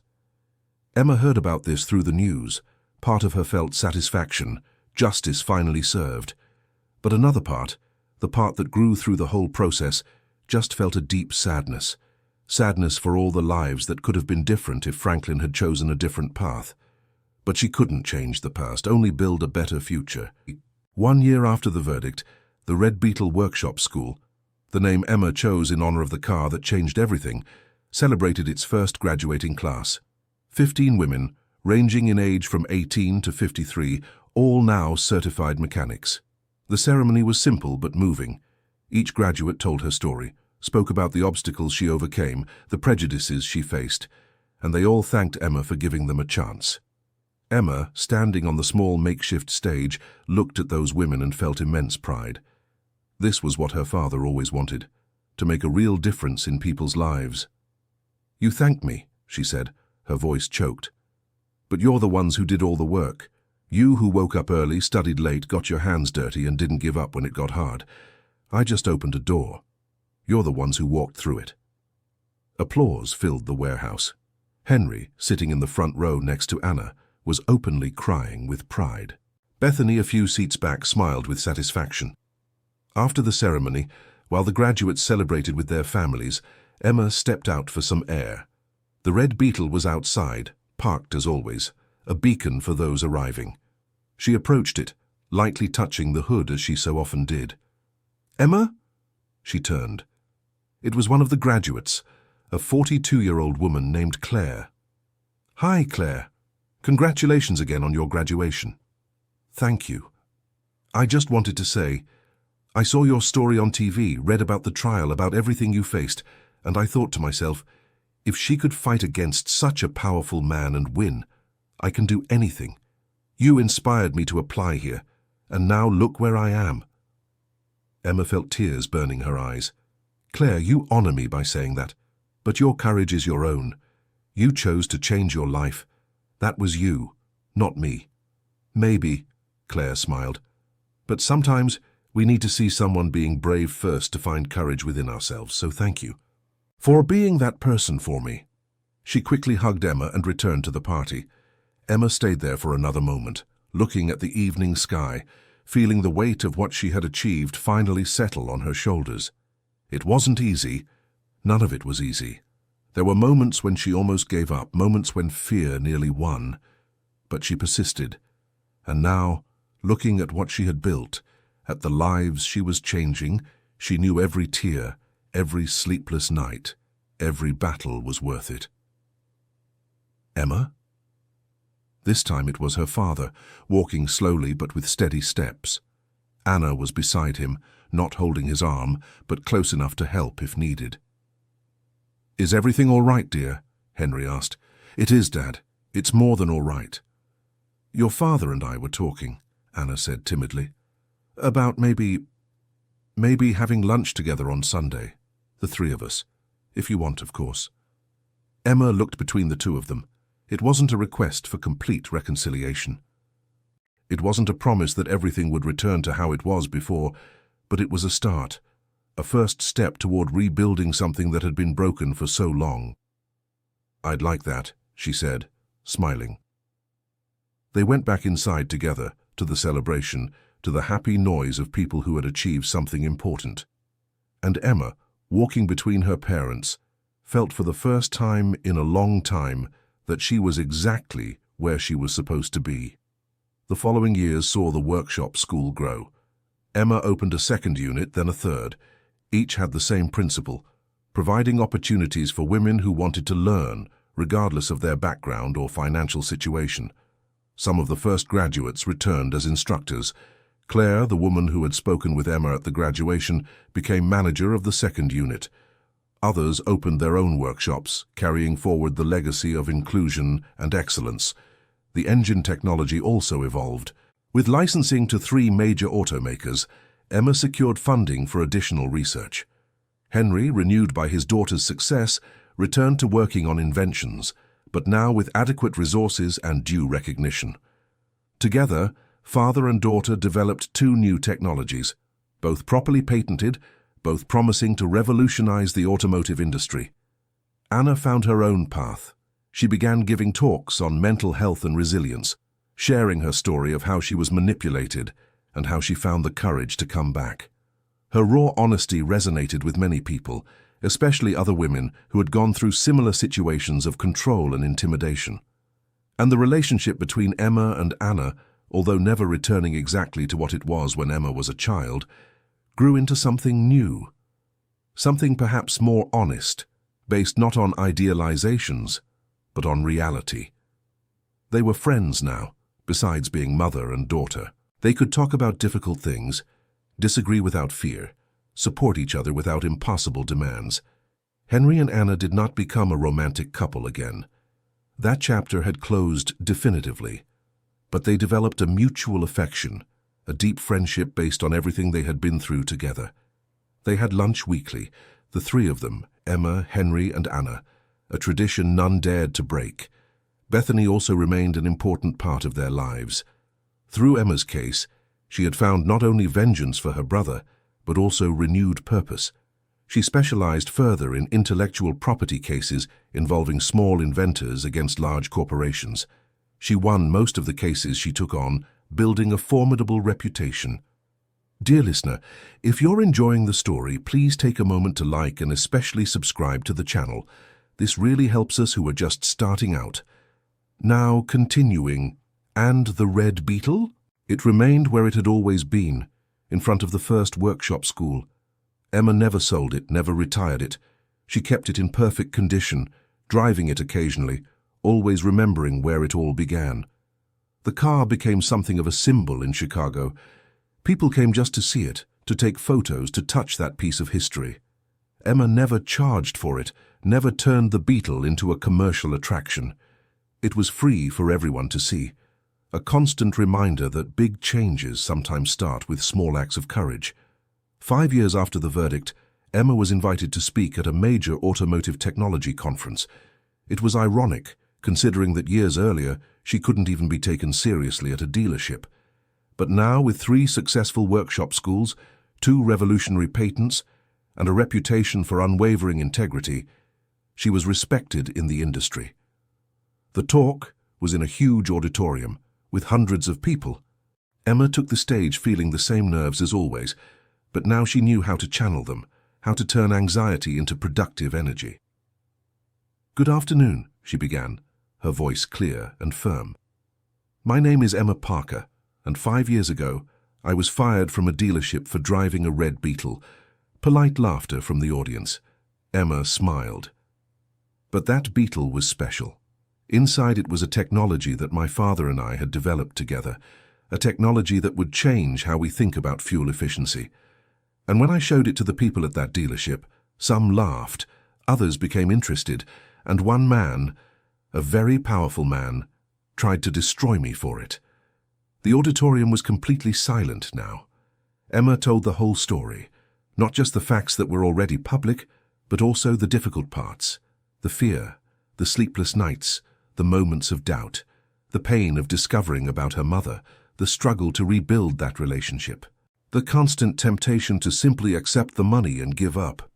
"But I didn't give up," she said, her voice echoing in the large space. "And I didn't give up because I'm especially brave or strong. I didn't give up because I realized something important. My fear of failing was smaller than my fear of never having tried. My fear of losing was smaller than my fear of letting my father die, knowing that his work would never be recognized." She paused, letting the words sink in. "So for everyone here who has an idea, an invention, a dream that people say is impossible, I understand the fear. I understand the doubt. I understand wanting to give up. But I can also say, from the other side of all that it's worth it.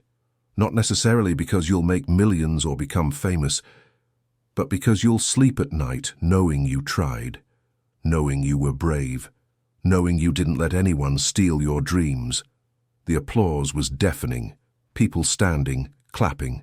Emma saw tears on many faces, recognition, hope, and she knew that her story, however difficult it had been to live, was now serving to inspire others, and that was worth more than any amount of money. After the talk, Emma was approached by dozens of people, young inventors wanting advice, women interested in enrolling in the workshop schools, journalists asking for interviews. It was overwhelming, but in a good way.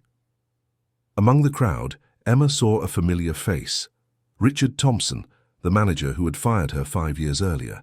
He looked older, more grey hair, but still impeccable in his expensive suit. When their eyes met, he waved timidly. Emma excused herself from the people around her and went to him. "Richard," she said, not hostile but cautious. "Emma," he replied, seeming genuinely uncomfortable. "Your talk was inspiring. I wanted to apologize. Again. I know I've done it before.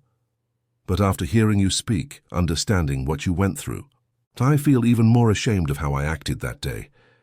Emma studied him for a moment. She could feel anger, resentment, but 5 years of growth had changed her. She had learned that holding on to anger only hurt herself. "Thank you for saying that," she said, "and I accept your apology, genuinely." Richard looked surprised. "You accept? Just like that? You made a mistake 5 years ago, judging someone by the car they drive, by what they appear to be, not who they really are. But you acknowledged it, apologized, tried to make amends. I can't ask for more than that." "The dealership isn't mine anymore," Richard said. "I sold it 2 years ago. But you know what I do now? I consult for small businesses.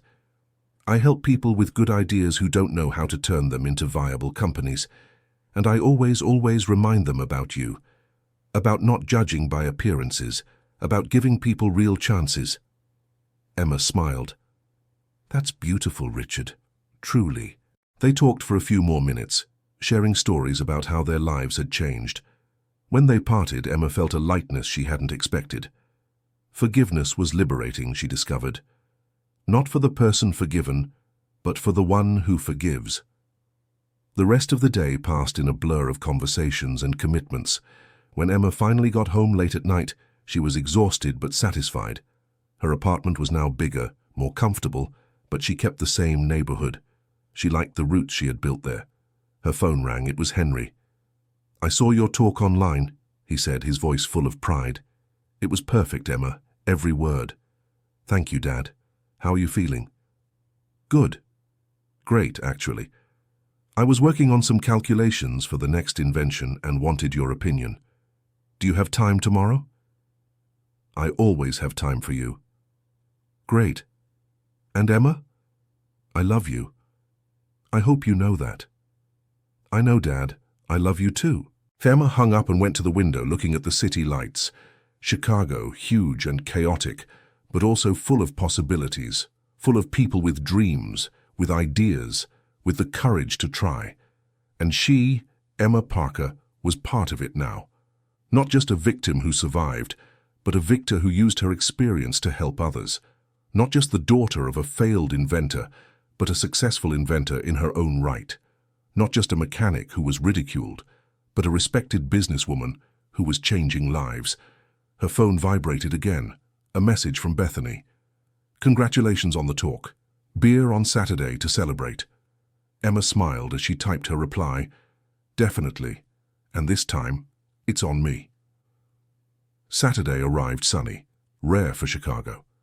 Emma, Bethany, Anna, and Henry met at a small bar they all loved. Nothing fancy, just an honest place with good food and better company.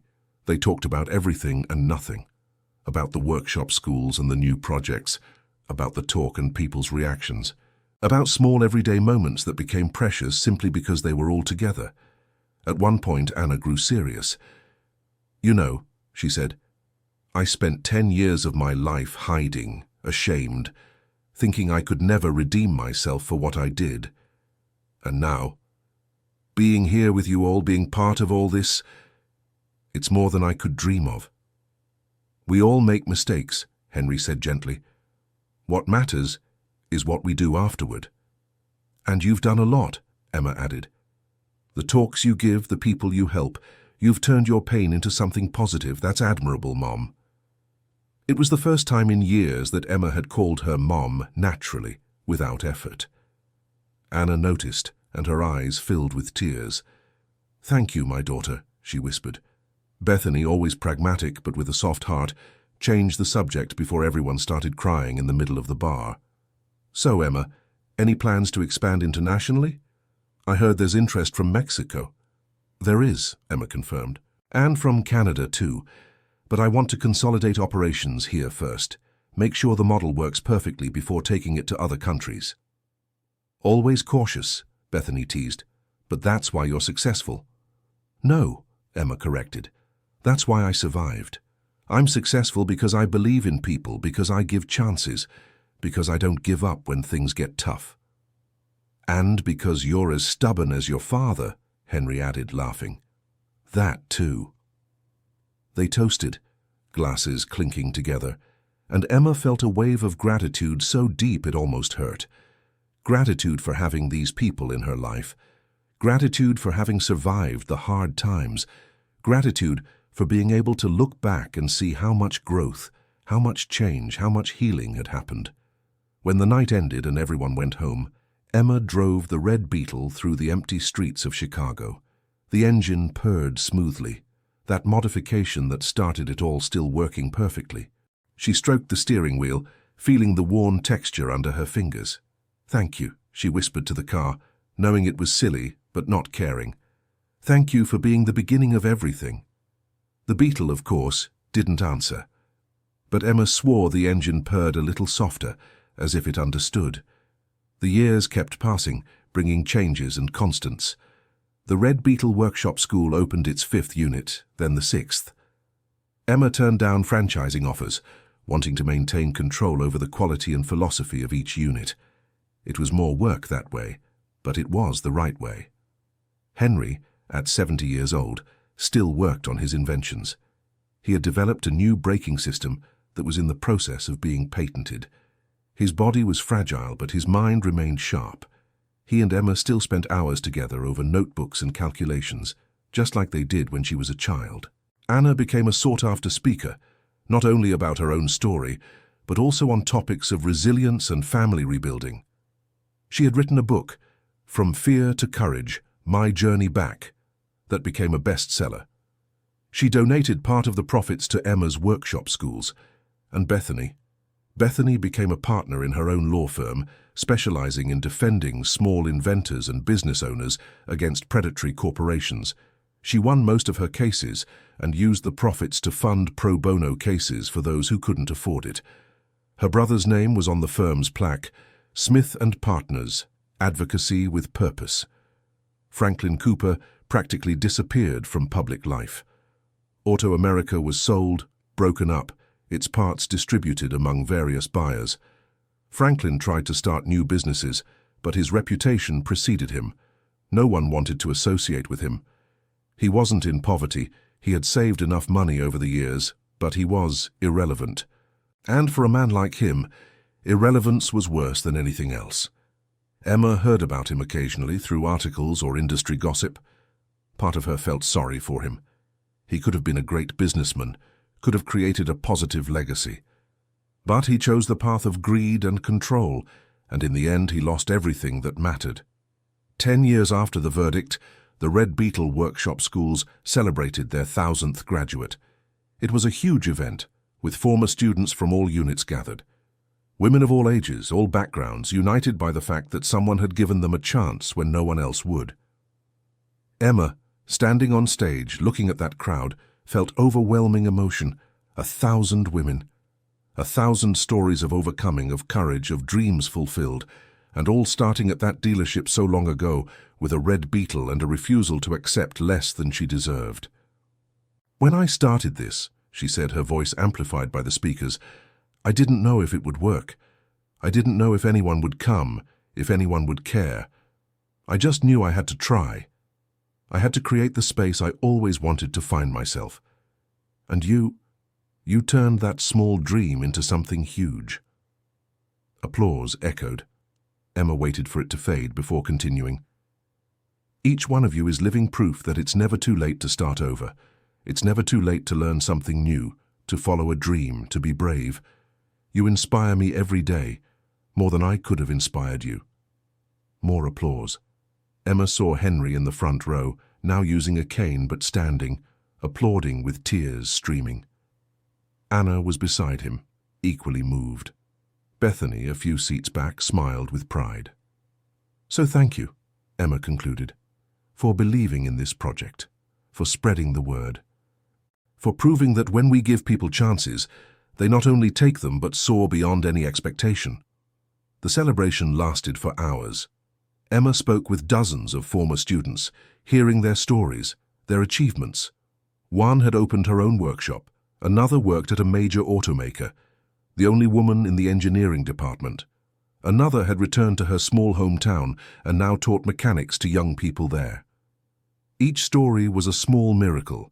Each changed life, a testament that suffering could turn into purpose. When the event ended and everyone had left, Emma stood alone in the empty warehouse. She walked among the workbenches, touching the tools, remembering when that space was new, full of promises but also doubts. Her phone rang, unknown number. She answered cautiously. "Emma Parker." "Yes?" "My name is Charles Cooper." Emma froze. Cooper. Could it be? "I'm the son of Franklin Cooper," he continued, confirming her worst fears. "Please don't hang up. I know you have no reason to listen, but I need to speak with you." Emma should have hung up, should have blocked the number and forgotten. But something in his voice, a vulnerability, made her hesitate. "What do you want?" "My father is dying," Charles said bluntly. "Cancer. The doctors give him a few months and he asked me to find you, said he needs to speak with you before the end." Emma didn't know what to feel. Franklin Cooper, the man who had tried to destroy her, who destroyed her father, who ruined so many lives, now was dying and wanted to speak with her. "Why?" she asked. "I don't know. He didn't tell me, just begged. And my father never begs, Emma. So whatever it is, it's important to him." Emma closed her eyes, thinking. Part of her wanted to refuse, to let Franklin die with the weight of his actions on his conscience. But another part, the part that had grown and matured over the years, knew that holding on to bitterness only hurt her. "Where is he?" "Memorial Hospital, private room. I can give you the room number if you come." "I'll think about it," Emma said. "I promise nothing." "I understand. Emma, thank you for at least considering. I know you have no reason to be kind to us, but thank you." He hung up. Emma stood still for a long time, looking at the phone, processing. Should she go? Would she be able to face Franklin Cooper again, especially on his deathbed? And more importantly, did she want to? That night, Emma didn't sleep. She stayed awake, thinking, remembering, considering. By morning, she still hadn't decided. She called Bethany. "Did he contact you?" Bethany asked, incredulous after Emma told her. "After everything, he has the audacity to ask that." "I know, it's absurd."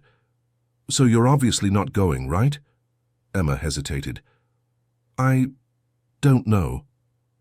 "Emma," Bethany said, her voice firm, "you owe that man nothing." "Nothing. If he wants to die with a clear conscience, that's his problem, not yours." "I know, but what if there's something I need to hear, something that gives me more closure? Or what if it just hurts you more? Emma, you've built a beautiful life, a life he tried to destroy. Don't let him into it again, not even for a moment." Bethany was right. Emma knew she was, but still. She called her father. "What do you think?" she asked, after explaining everything. Henry was silent for a long time. "I think," he finally said, "that you have a bigger heart than I do, because I don't know if I could go. I don't know if I could look at that man, even dying, without feeling all the hatred coming back. But you're stronger than I am, Emma. If you feel you need to go to find peace, then go. But go knowing you owe him nothing. Go on your terms, not his. What if he disappoints me again? What if it's just one last manipulation? Then you leave and never look back, but at least you'll know. You won't be left wondering." Emma thought of her mother, who spent 10 years wondering if she should have gone back sooner. She thought of all the time lost because fear was stronger than action. She didn't want to be like that. She didn't want to live with what if. 2 days later, Emma entered Memorial Hospital. She had asked Bethany to go with her, but the lawyer refused. "This is something you need to do alone," Bethany said, "but I'll be on standby. Anything, call me." The hospital was luxurious, exactly what you'd expect for someone like Franklin Cooper. Emma took the elevator to the 10th floor, her footsteps echoing in the quiet hallway. Room 1015. She stopped at the door, took 3 deep breaths, and knocked. "Come in," a weak voice said. Emma entered. The room was large, well lit, with a view of the city, and in the bed, connected to various machines, was Franklin Cooper, but he was unrecognizable. The powerful, intimidating man had disappeared, replaced by someone fragile, too thin, with sunken eyes. The cancer had devastated him. Beside the bed was a younger man, maybe 35, whom Emma assumed was Charles. He stood up. "Emma, thank you for coming."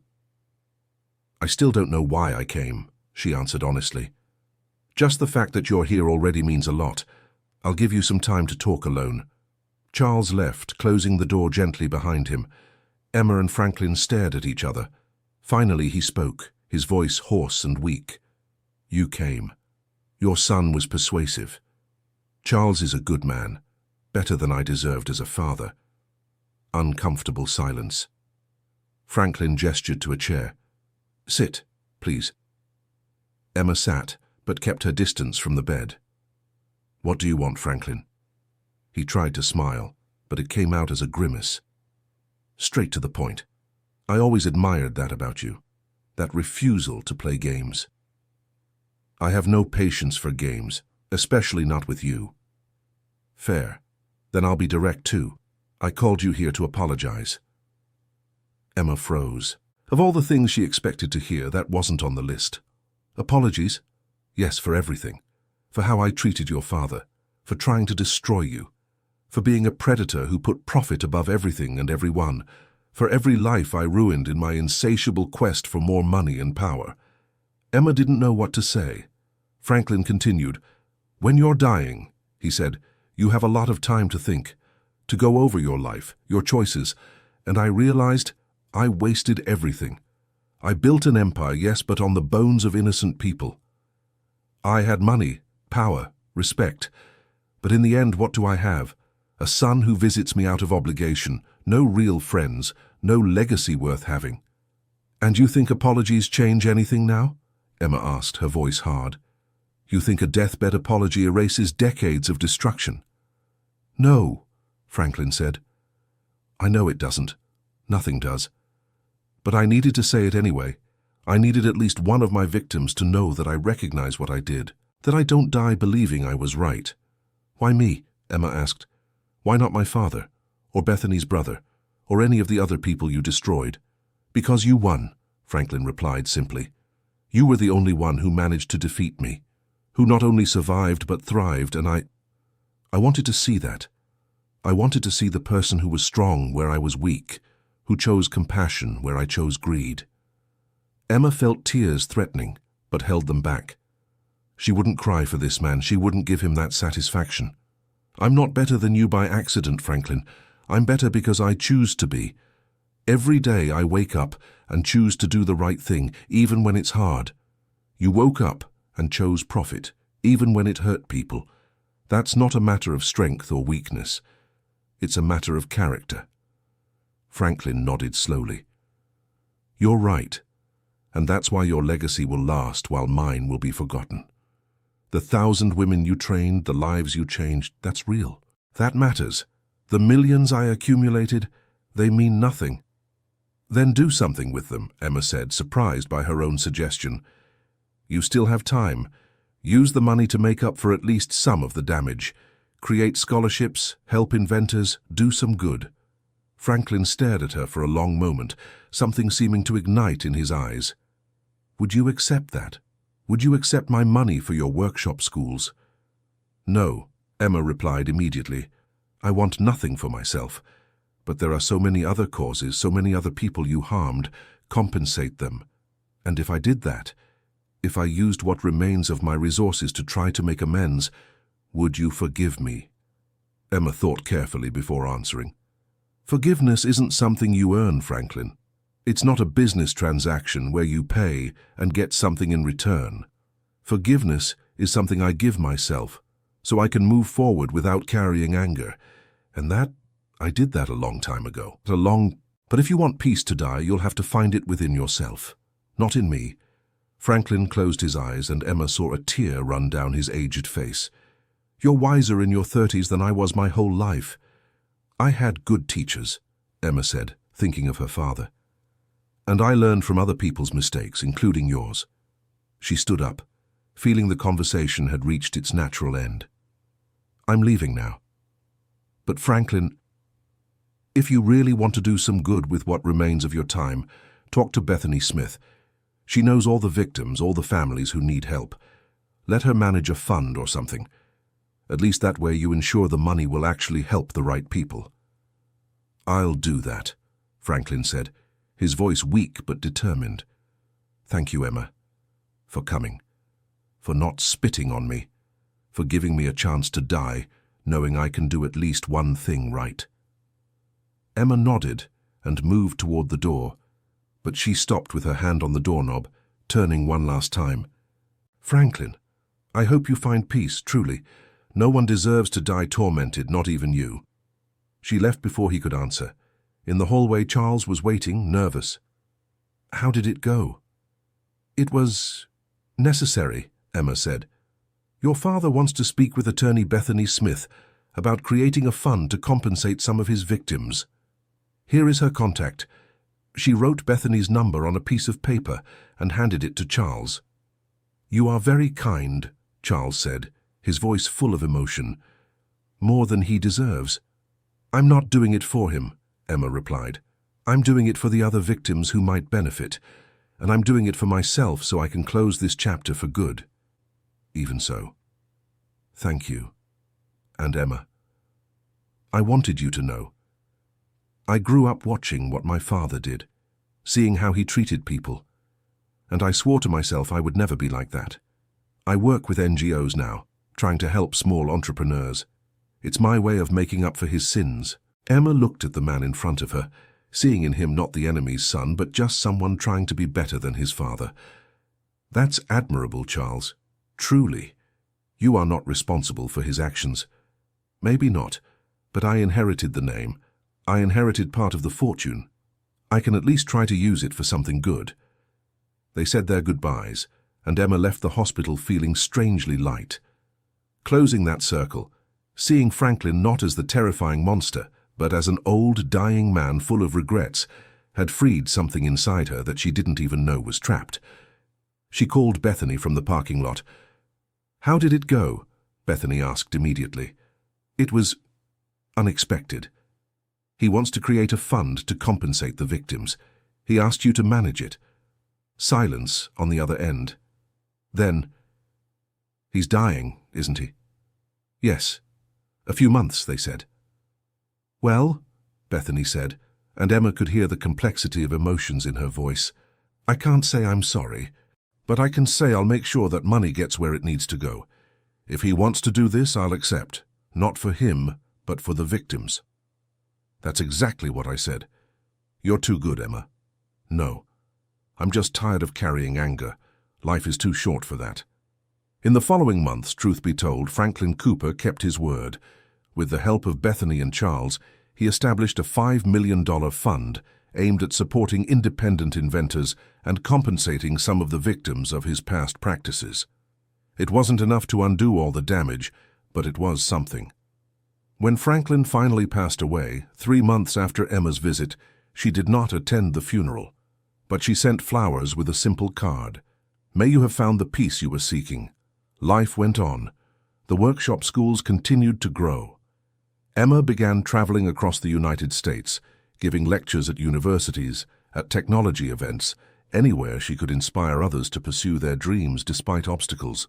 Henry, now 72 years old, was healthier than he had been in decades. The recognition of his work, his daughter's success, the reconciliation with Anna, all of it had renewed his spirit. He still invented, but now more relaxed, as a hobby rather than an obsession. Anna became a constant presence in Emma's life again. They had lunch together weekly, talked almost every day. The relationship wasn't perfect. There were still moments of tension, painful memories that surfaced, but it was real, honest and growing. On one of those Sunday afternoons, 2 years after the visit to Franklin in the hospital, Emma was at the original workshop school when she received an unexpected call. It was Charles Cooper. "Emma, I hope I'm not bothering you." "You're not. How are you, Charles?" "Good.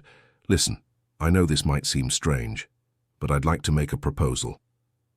"What kind of proposal?" "The NGO I run works supporting small entrepreneurs, as I mentioned, and I was thinking, your workshop schools do exactly the kind of work we admire. I would like to establish a partnership.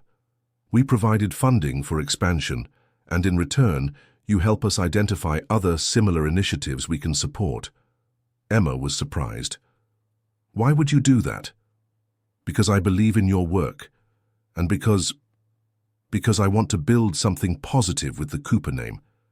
I can't change what my father did, but I can try to create a different legacy." Emma thought for a moment. Her first reaction was to refuse. After all, it was Cooper money, even if filtered through Charles. But then she thought about how many more women could be helped, how many more workshops could be opened. "Let me talk to my team," she said, "and with Bethany. If everyone agrees, we can explore this." "Perfect. Thank you for considering, Emma." When she told the others, the reactions were mixed. Bethany was skeptical, Anna was cautious, but Henry surprised everyone. "Accept it," he said. "The son is not the father, and if he wants to use the family's resources to do good, who are we to refuse when it can help so many people?" In the end, after much discussion and careful negotiation of terms, Emma accepted the partnership. It was established that Charles's NGO would provide resources, but would have no control over the workshop school's operations. Emma would maintain complete autonomy. Over the next 2 years, with the additional financial support, 5 more workshop schools were opened, not only in Chicago but in Los Angeles, Massachusetts, Florida. Each one adapted to the local reality but maintained the same principles, giving opportunities to women who wanted to learn, regardless of their situation. And it wasn't just about mechanics anymore. Some workshops expanded to include electronics, basic programming, welding. Emma realized that the principles that worked for teaching mechanics, patience, encouragement, opportunity, worked for any technical area. The graduation of the 2000th student was a huge event. Emma, now 37, stepped onto the stage feeling the weight of years of work, but also the lightness of achievement. 2,000 women, 2,000 lives changed, 2,000 stories of courage and overcoming. "When I was younger," she began her speech, "someone laughed at me for driving an old Beetle. They tried to make me feel small, inadequate, unqualified, but that Beetle had something special inside, just like all of you." She paused, looking at the graduates. "Each of you came here with something special inside. Maybe you didn't know it. Maybe the world had spent so much time telling you that you weren't good enough that you started to believe it. But I saw it, we saw it, and now you see it too. You are mechanics, technicians, qualified professionals. And more importantly, you are living examples that it's never too late to start over. Never too late to learn, never too late to be brave." The applause was deafening. Emma saw her father in the front row, now 74 but still strong, applauding with tears in his eyes. Anna beside him, equally moved. Bethany right behind, smiling proudly. And scattered throughout the audience, dozens of former students who had returned for the celebration, all proudly wearing workshop school t-shirts. After the ceremony, during the reception, a young woman timidly approached Emma. She couldn't have been more than 20, curly hair tied in a ponytail, eyes shining with nervousness and excitement. "Mrs. Parker, my name is Julia. I just wanted to say, you changed my life." Emma smiled. "Call me Emma, please. And you changed your own life, Julia. I just opened a door." "But it's more than that," Julia insisted. "Before coming here, I was lost. I had dropped out of school, worked in dead-end jobs that led nowhere. My family thought I was a lost cause, and then I saw a report about your workshops, about how you had fought against a powerful man and won, and I thought, if she managed to do that, maybe I can do something too." "And you did," Emma said, gently touching the young woman's arm. "You're here, graduated, with a whole future ahead of you." "I already have a job," Julia said excitedly. "A workshop downtown hired me. They said they were impressed with my resume and the references from here. That's wonderful. And Julia, when you're established, when you're secure, help someone else. Pay it forward. That's how we make the world better, one person at a time." Julia promised she would, and Emma believed her, because she had seen it happen dozens of times, former students coming back to volunteer, to teach, to give opportunities to other women just as they had received. It was a virtuous cycle, and it was just beginning. That night, exhausted but happy, Emma returned home and found a surprise. Her father was there, sitting in the living room with Anna, both with serious expressions. "What happened?" Emma asked, immediately worried. "Nothing bad," Henry hurried to say. "Actually, something good. But we need to talk." Emma sat down, her heart still racing. "About what?" Henry and Anna exchanged a look. Then he continued, "Your mother and I have been talking a lot, about the past, about the present, about the future. Dad, where are you going with this? We decided to move back in together." Emma was speechless.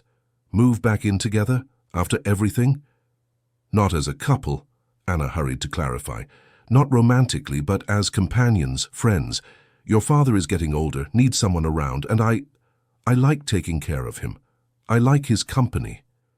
"And I like hers," Henry added. "It's not a marriage again, Emma. It's just two old people deciding to spend their last years together because they get along and care about each other." Emma processed that slowly. It was strange, unusual, but also it made sense. They had spent so much time rebuilding their friendship, supporting each other, that living together was just the next logical step. "If that's what you want," she said finally, "then I support you completely."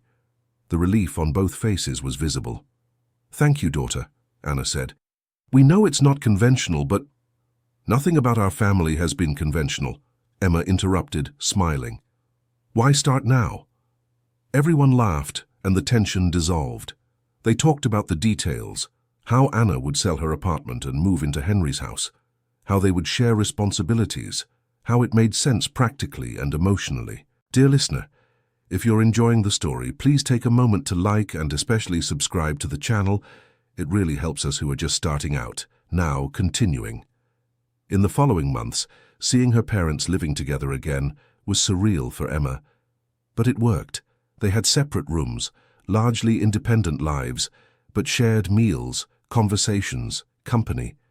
It was different from the marriage they had, but perhaps better in a way, without the pressures and expectations that come with romance, just genuine affection and mutual respect.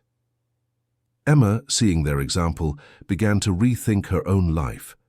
She had focused so much on work, so much on building the workshop schools and honoring her father's legacy, that she had neglected her personal life. She hadn't had a boyfriend in years, few close friends besides Bethany and Robert. It was Bethany who finally confronted her about this. "Emma, you need a life beyond work," she said during one of their weekly lunches. "The workshops are amazing, but they can't be everything." "I have a life," Emma protested. "You have a routine. It's not the same thing. When was the last time you went out to have fun? What have you done just because you wanted to, not because it was good for business or for the students?" Emma opened her mouth to answer, but realized she didn't have a good response. "Look," Bethany continued more gently now, "I understand.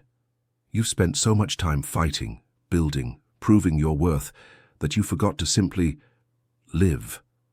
But you deserve more than that. You deserve joy, fun, maybe even love." "I don't have time for dating," Emma said, but it sounded hollow even to herself. "Then make time. Delegate more. Hire better managers. Stop trying to do everything alone." Emma knew Bethany was right. In the following weeks, she consciously began making changes. She hired a general manager to oversee all workshops, someone competent she could trust. She started saying no to some speaking invitations, choosing only the most meaningful ones, and she began setting aside time for herself, dance classes she'd always wanted to take, walks in the park, movie nights, and yes, eventually, dating. Through a friend of Bethany's, she met Daniel, a history teacher who knew nothing about cars but was kind, funny, and genuinely interested in getting to know her as a person, not as the famous mechanic who defeated a corrupt tycoon. The relationship was slow, cautious. Emma had built walls after years of focusing only on work, but Daniel was patient, and slowly, brick by brick, those walls began to fall. 6 months after their first date, Daniel took her on a surprise outing. They drove out of Chicago to a small town in the countryside. There, in an open field, was a classic car meet. "I thought you'd like it," Daniel said, smiling. Emma walked among the classic vehicles, touching hoods, admiring engines, talking with the owners. And then she saw something that made her heart stop. A red Beetle, identical to hers, parked under a tree. "Amazing," she murmured, approaching. The owner, an elderly man with white hair, smiled when he saw her. "Do you like Beetles?" "I do," Emma said. "I have one just like this." "Really?" The man seemed genuinely interested. "What year?" 1972. "This one too. I bought it new over 50 years ago. My children want me to sell it, say it's too old, but I can't. It has too many memories." Emma understood perfectly. Her Beetle also had memories, of working with her father, of laughter and frustrations, of being ridiculed and then triumphing. It wasn't just a car. It was a symbol of everything she had overcome. She and the old Beetle owner talked for an hour, exchanging stories, sharing their love for those iconic vehicles. Daniel watched from a distance, smiling, pleased he had chosen the perfect outing. On the way back, Emma was quiet, lost in thought. "Are you okay?" Daniel asked. "I'm great. I was just thinking how funny it is. I spent so many years fighting to be taken seriously, to prove I was good enough. And now I meet a stranger who simply understands, who sees value in something other people look down on. The best people are like that," Daniel said. "They see value where others see junk. They see potential where others see failure." Emma looked at him, really looked, and realized she might be falling in love. It was scary and exciting at the same time. A year passed. The workshop schools celebrated their 10th location. Emma and Daniel moved in together to a larger apartment. Henry turned 76 and began talking seriously about retiring from inventing, though everyone knew he would never stop completely. Anna published a second book, this one about family reconciliation, which was even more successful than the first. And on an October afternoon, almost 15 years after Emma had first parked that Beetle in the dealership lot, she received a phone call that would change everything again. It was a journalist from a major national newspaper. "Mrs. Parker, we're doing a feature on the most influential Americans of the decade, and we'd like to include you." Emma almost laughed. "Me? Influential? Absolutely. Your workshop schools have changed the lives of thousands of women.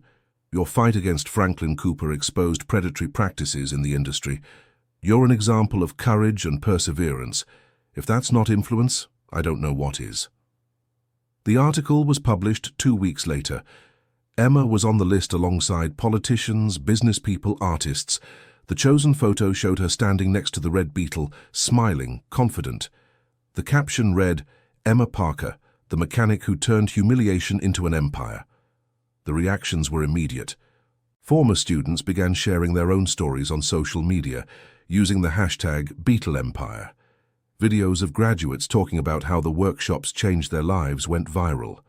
Journalists from other countries started calling, interested in the story. Emma was invited to TV shows, podcasts, international conferences. It was overwhelming, but she handled everything with the same humility as always deflecting credit to the students, to her father, to everyone who supported her. In one of those TV interviews, the host asked a question that caught her off guard. "Emma, after everything you've been through, all the success you've achieved, what would you say was the most important moment? The turning point?" Emma thought carefully. "It wasn't winning the lawsuit," she said. "It wasn't opening the first workshop school. It was the moment I decided I wouldn't let anyone define my worth. It was when I parked that Beetle in that lot, knowing I'd be ridiculed but deciding to show my work anyway, because in that moment I chose to believe in myself more than I believed in others' doubts." The answer resonated with many people. Clips of the interview were shared millions of times. Emma received messages from across the country and even from other countries, from people saying she inspired them to pursue their own dreams. But the most significant impact came from an unexpected source. A week after the interview, an elderly woman appeared at the original workshop school. She was in her 70s, hair completely white, but with bright, determined eyes. "Can I help you?" Emma asked. "My name is Vera," the woman said. "I saw you on TV, and I wanted to know, do you accept students my age?" Emma was surprised. Most students were young or middle-aged. They'd never had anyone over 70. "Of course," she said. "But may I ask why? What motivated you?" Vera smiled, and there was something sad in that smile.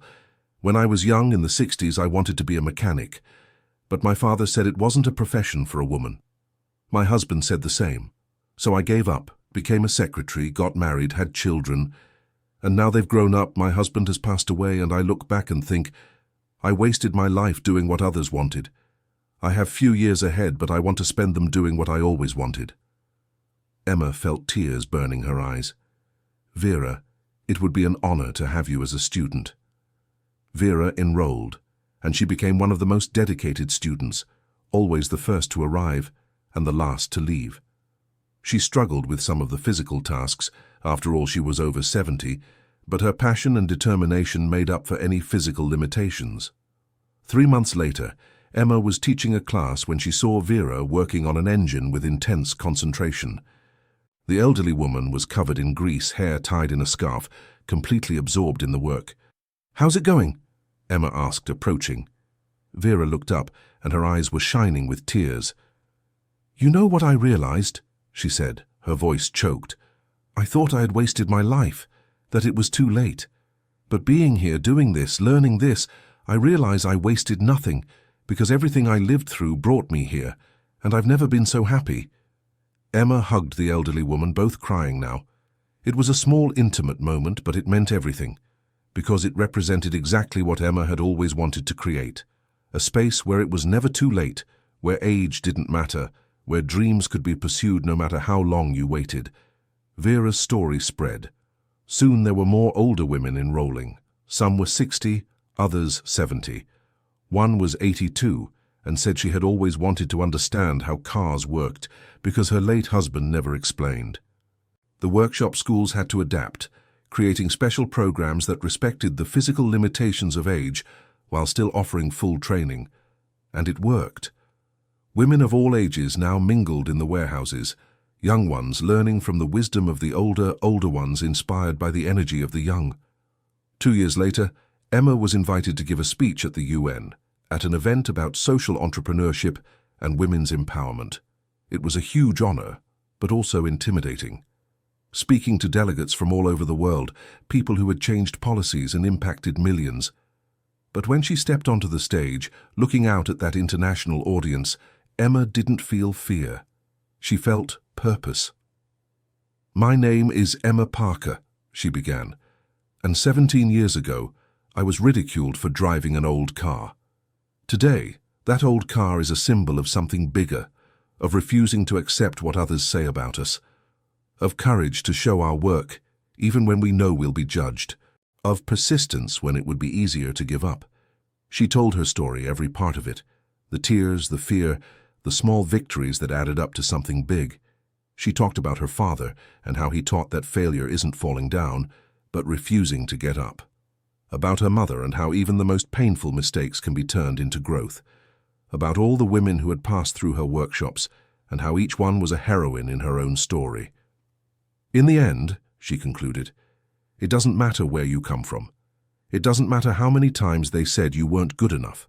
What matters is the decision to try anyway, to believe in yourself when no one else does, and to use your success to open doors for others, because none of us get where we need to go alone."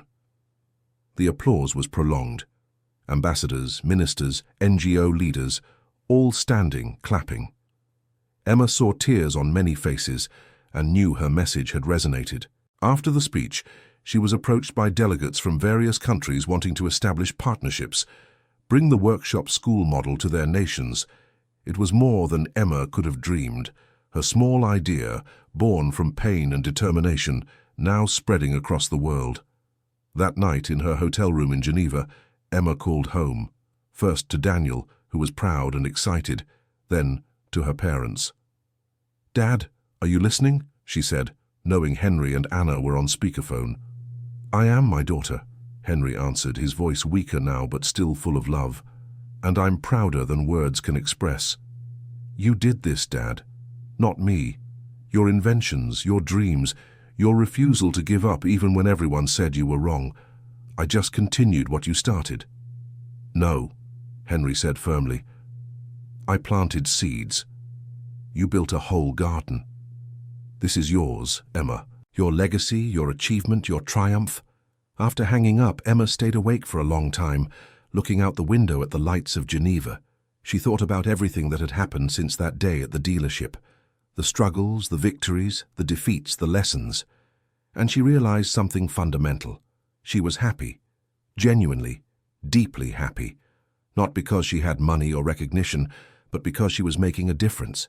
Because she had transformed pain into purpose, humiliation into motivation, suffering into wisdom. The following years brought more changes. The international partnership resulted in workshop schools being opened in Canada, Australia, United Kingdom. The model was adapted for each culture, but the principles remained the same: giving opportunities, believing in people, never giving up. Emma was now 42 years old. Daniel and she got married in a small ceremony, only close family and intimate friends. Nothing extravagant, nothing showy. Just genuine love and sincere promises. Henry, now 79 years old, was growing more fragile. His hands trembled when holding tools. His vision wasn't as sharp anymore, but his mind remained sharp, and he still offered valuable advice to Emma about her new inventions. One spring afternoon, Emma was visiting her parents when Henry asked to speak with her alone. They went to the small office where he still kept his notebooks, his tools, his memories. "Emma," he began, sitting down slowly, "there's something I want to give you." He opened a drawer and took out a notebook, but it wasn't one of the old ones Emma knew. This one was new, with a leather cover, blank pages. "What is this?"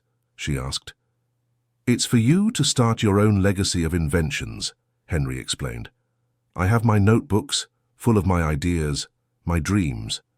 Now you need your own, because, Emma, you've already proven you're a better inventor than I ever was.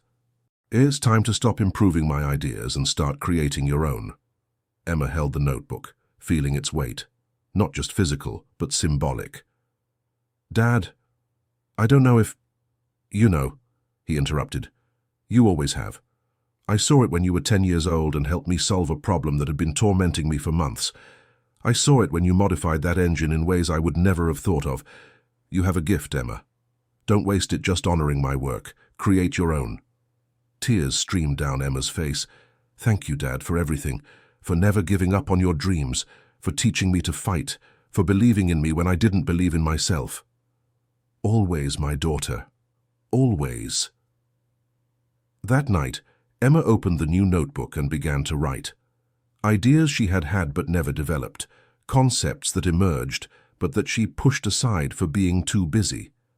For the first time, she allowed herself to be not just the inventor's daughter, but an inventor in her own right. In the following months, she developed a new engine cooling system that was more efficient and environmentally friendly. It was completely different from her father's work, something genuinely hers. When she registered the patent, she felt a mixture of pride and fear. Pride for the achievement, fear of finally stepping out of her father's shadow. But Henry just smiled when she told him. "Finally," he said, "finally you understood that you don't need me to be brilliant. You always have been." 6 months later, on a quiet winter night, Henry Parker passed away peacefully in his sleep. He was 80 years old and had lived to see his daughter triumph in ways he only dreamed of. Anna was by his side, holding his hand, when he passed. The funeral was simple but moving. Hundreds of people showed up, former students of the workshop schools, inventors Henry had inspired, colleagues from the industry, all sharing stories about how he had impacted their lives. Emma gave the speech, her voice steady despite the tears. "My father spent his life believing in possibilities," she said. "Even when the world told him he was wrong, even when he was humiliated and robbed, he kept believing he could make a difference, and in the end he did. Not in the way he originally imagined, but through me, through the workshops, through all the lives we've touched. His legacy isn't the inventions, though they're important. His legacy is the lesson to never give up no matter how hard it gets, and I'll carry that lesson forever." The grief was difficult. Emma felt the void left by her father like an open wound, but she also felt gratitude for having had so much time with him, for their reconciliation, for him living to see her success. Anna dealt with the loss by growing even closer to Emma. They talked every day, sharing memories of Henry, laughing at his quirks, crying over how much they missed him. It was through grieving that their relationship finally healed completely, all the old wounds finally closed. 1 year after Henry's passing, Emma was at the original workshop school, the one that had started it all, when she saw the red Beetle parked outside as always. She approached it, touching the time-worn hood, thinking of how many memories were tied to that vehicle. "Do you think he'd be proud?" Anna asked, appearing beside her. "I know he would," Emma replied, "because he told me many times." "He always believed in you," Anna said. "Even when I doubted, when I ran away, he never doubted." "You were scared," Emma said, no accusation in her voice. "I understand that now, and I'm grateful you came back, that we got a second chance." Anna hugged her daughter, and they stayed like that for a long moment, two survivors appreciating the bond they had almost lost, but managed to recover. The years kept passing, bringing more achievements and challenges. Emma was now 45 and starting to think about succession, about who would carry the workshop schools forward when she could no longer do it. That's when Claire, that graduate who had spoken with Emma years earlier, approached her with a proposal. "I'd like to take over as general director," she said. "Not immediately, but eventually, when you're ready to slow down." Emma looked at the woman before her. Claire was now 42, manager of one of the largest workshops, respected and capable. More importantly, she understood the mission, the values, the purpose. "Why you?" Emma asked, not as a challenge, but with genuine curiosity. "Because I've lived the transformation," Claire replied. "I know what it's like to be underestimated, discarded, considered worthless, and I know what it's like when someone gives you a chance when no one else will. I want to keep offering that to other women. I want to make sure your vision doesn't die when you decide to retire." "I'm not ready to retire yet," Emma said, smiling. "I know, but when you are, I'd like to be ready to take over." That's how the succession process began. Claire spent the next few years working more closely with Emma, learning not just the operations, but also the philosophy, the heart of the workshop schools. And Emma, for the first time in decades, began to relax a little. She started delegating more, trusting more. She began enjoying her life with Daniel, traveling not just for speaking engagements but also for pleasure, simply existing without always focusing on the next goal. At 50, Emma was again invited to that International Automotive Technology Conference where she had spoken years before. But this time, it wasn't as a speaker. It was to receive a Lifetime Achievement Award for her contributions to the industry. As she stepped onto the stage to receive the award, Emma looked out at the audience and saw familiar faces, former students who were now executives at major companies, inventors she had mentored, Bethany sitting in the front row smiling with pride, Daniel beside her, Anna right behind them, tears in her eyes, and in spirit, Emma felt her father there too. Henry, who had started it all with his impossible dreams and his refusal to give up. "I accept this award," Emma said, holding the trophy. "Not just for myself, but for everyone who helped me get here. For my father, who taught me that failure is just learning in disguise. For my mother, who taught me that it's never too late to make things right. For Bethany, who fought by my side when the enemy seemed invincible. And for all the women who have passed through the workshop schools and proved that when we give people real opportunities, they don't just take them, they soar." The applause was prolonged. Emma stood there, absorbing the moment, knowing that this was the culmination of decades of hard work, of struggles, of never giving up. But the most significant moment didn't come on stage, under the spotlight. It came later, when Emma was in the hotel parking lot, about to get into her car, and a young woman approached her. "Mrs. Parker, sorry to bother you." "No problem," Emma said, smiling. "Call me Emma." "Emma, then. My name is Sophie. I'm 17 and I'm starting at the Boston Workshop School next month, and I just wanted to say thank you for creating that space, for proving that girls like me can do this too." Emma felt surprising tears burning her eyes. After all these years, after all the awards and recognition, it was a 17-year-old girl saying thank you that truly touched her. "Sophie," she said, taking the girl's hands, "you don't have to thank me. You just have to promise me that you'll work hard, believe in yourself, and when you get to where you want to be, you'll open the door for the next person. Can you promise me that?" "I promise," Sophie said, her eyes shining. When Sophie was gone, Emma stood there for another moment, looking up at the night sky, and she felt a deep peace. It wasn't the end of her journey. She still had many years of work ahead. But it was a moment to recognize how much had been achieved, how much had been transformed. She thought of the red Beetle still parked in front of the first workshop. She thought of how it all started with laughter and humiliation, and she thought of how she had turned that pain into something beautiful, something that was changing lives decades later. In the car driving back home, Emma turned on the radio. An old song was playing, one she used to listen to with her father when they worked on inventions together. She sang along, tears streaming but smiling, grateful for everything, for the struggles and the victories, for the pain and the joy, for every moment that had brought her there. When she got home, Daniel was waiting with dinner ready and a warm smile. They ate together, talking about the day, about plans for the future, about what it would be like to gradually slow down and spend more time just enjoying the life they had built.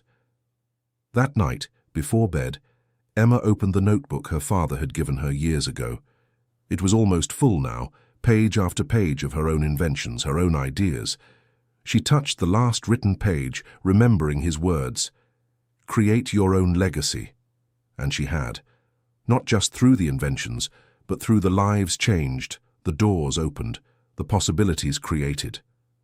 Her legacy wasn't one of things, but of people, thousands of them, spread across the United States and beyond, all carrying with them the lesson that it's never too late, never too impossible, never that you're not good enough. Emma closed the notebook and put it back in the drawer. Tomorrow would bring more work, more challenges, more opportunities to make a difference. But tonight, she would simply rest, grateful for the path she had traveled and eager for the journey yet to come. Because in the end, Emma Parker had proven something fundamental, that a person's true worth isn't in how others see them, but in how they see themselves and what they choose to do with the gifts they have. And she had chosen to use hers to light the way for others, ensuring that no one else would have to face alone what she had faced. And that red beetle, still gleaming after all these years, remained an eternal reminder of where it all began, with a young mechanic, a car considered worthless, and a brave refusal to let others define her destiny. End of story. Now tell us what you thought of the story and where you're watching from. If you have something to share with us, leave it in the comments with sincere words. Do you believe Emma made the right decisions? We'd love to read your opinion. Thank you so much for your company. Don't forget to leave your like and, most importantly, subscribe to the channel so you don't miss other exciting stories.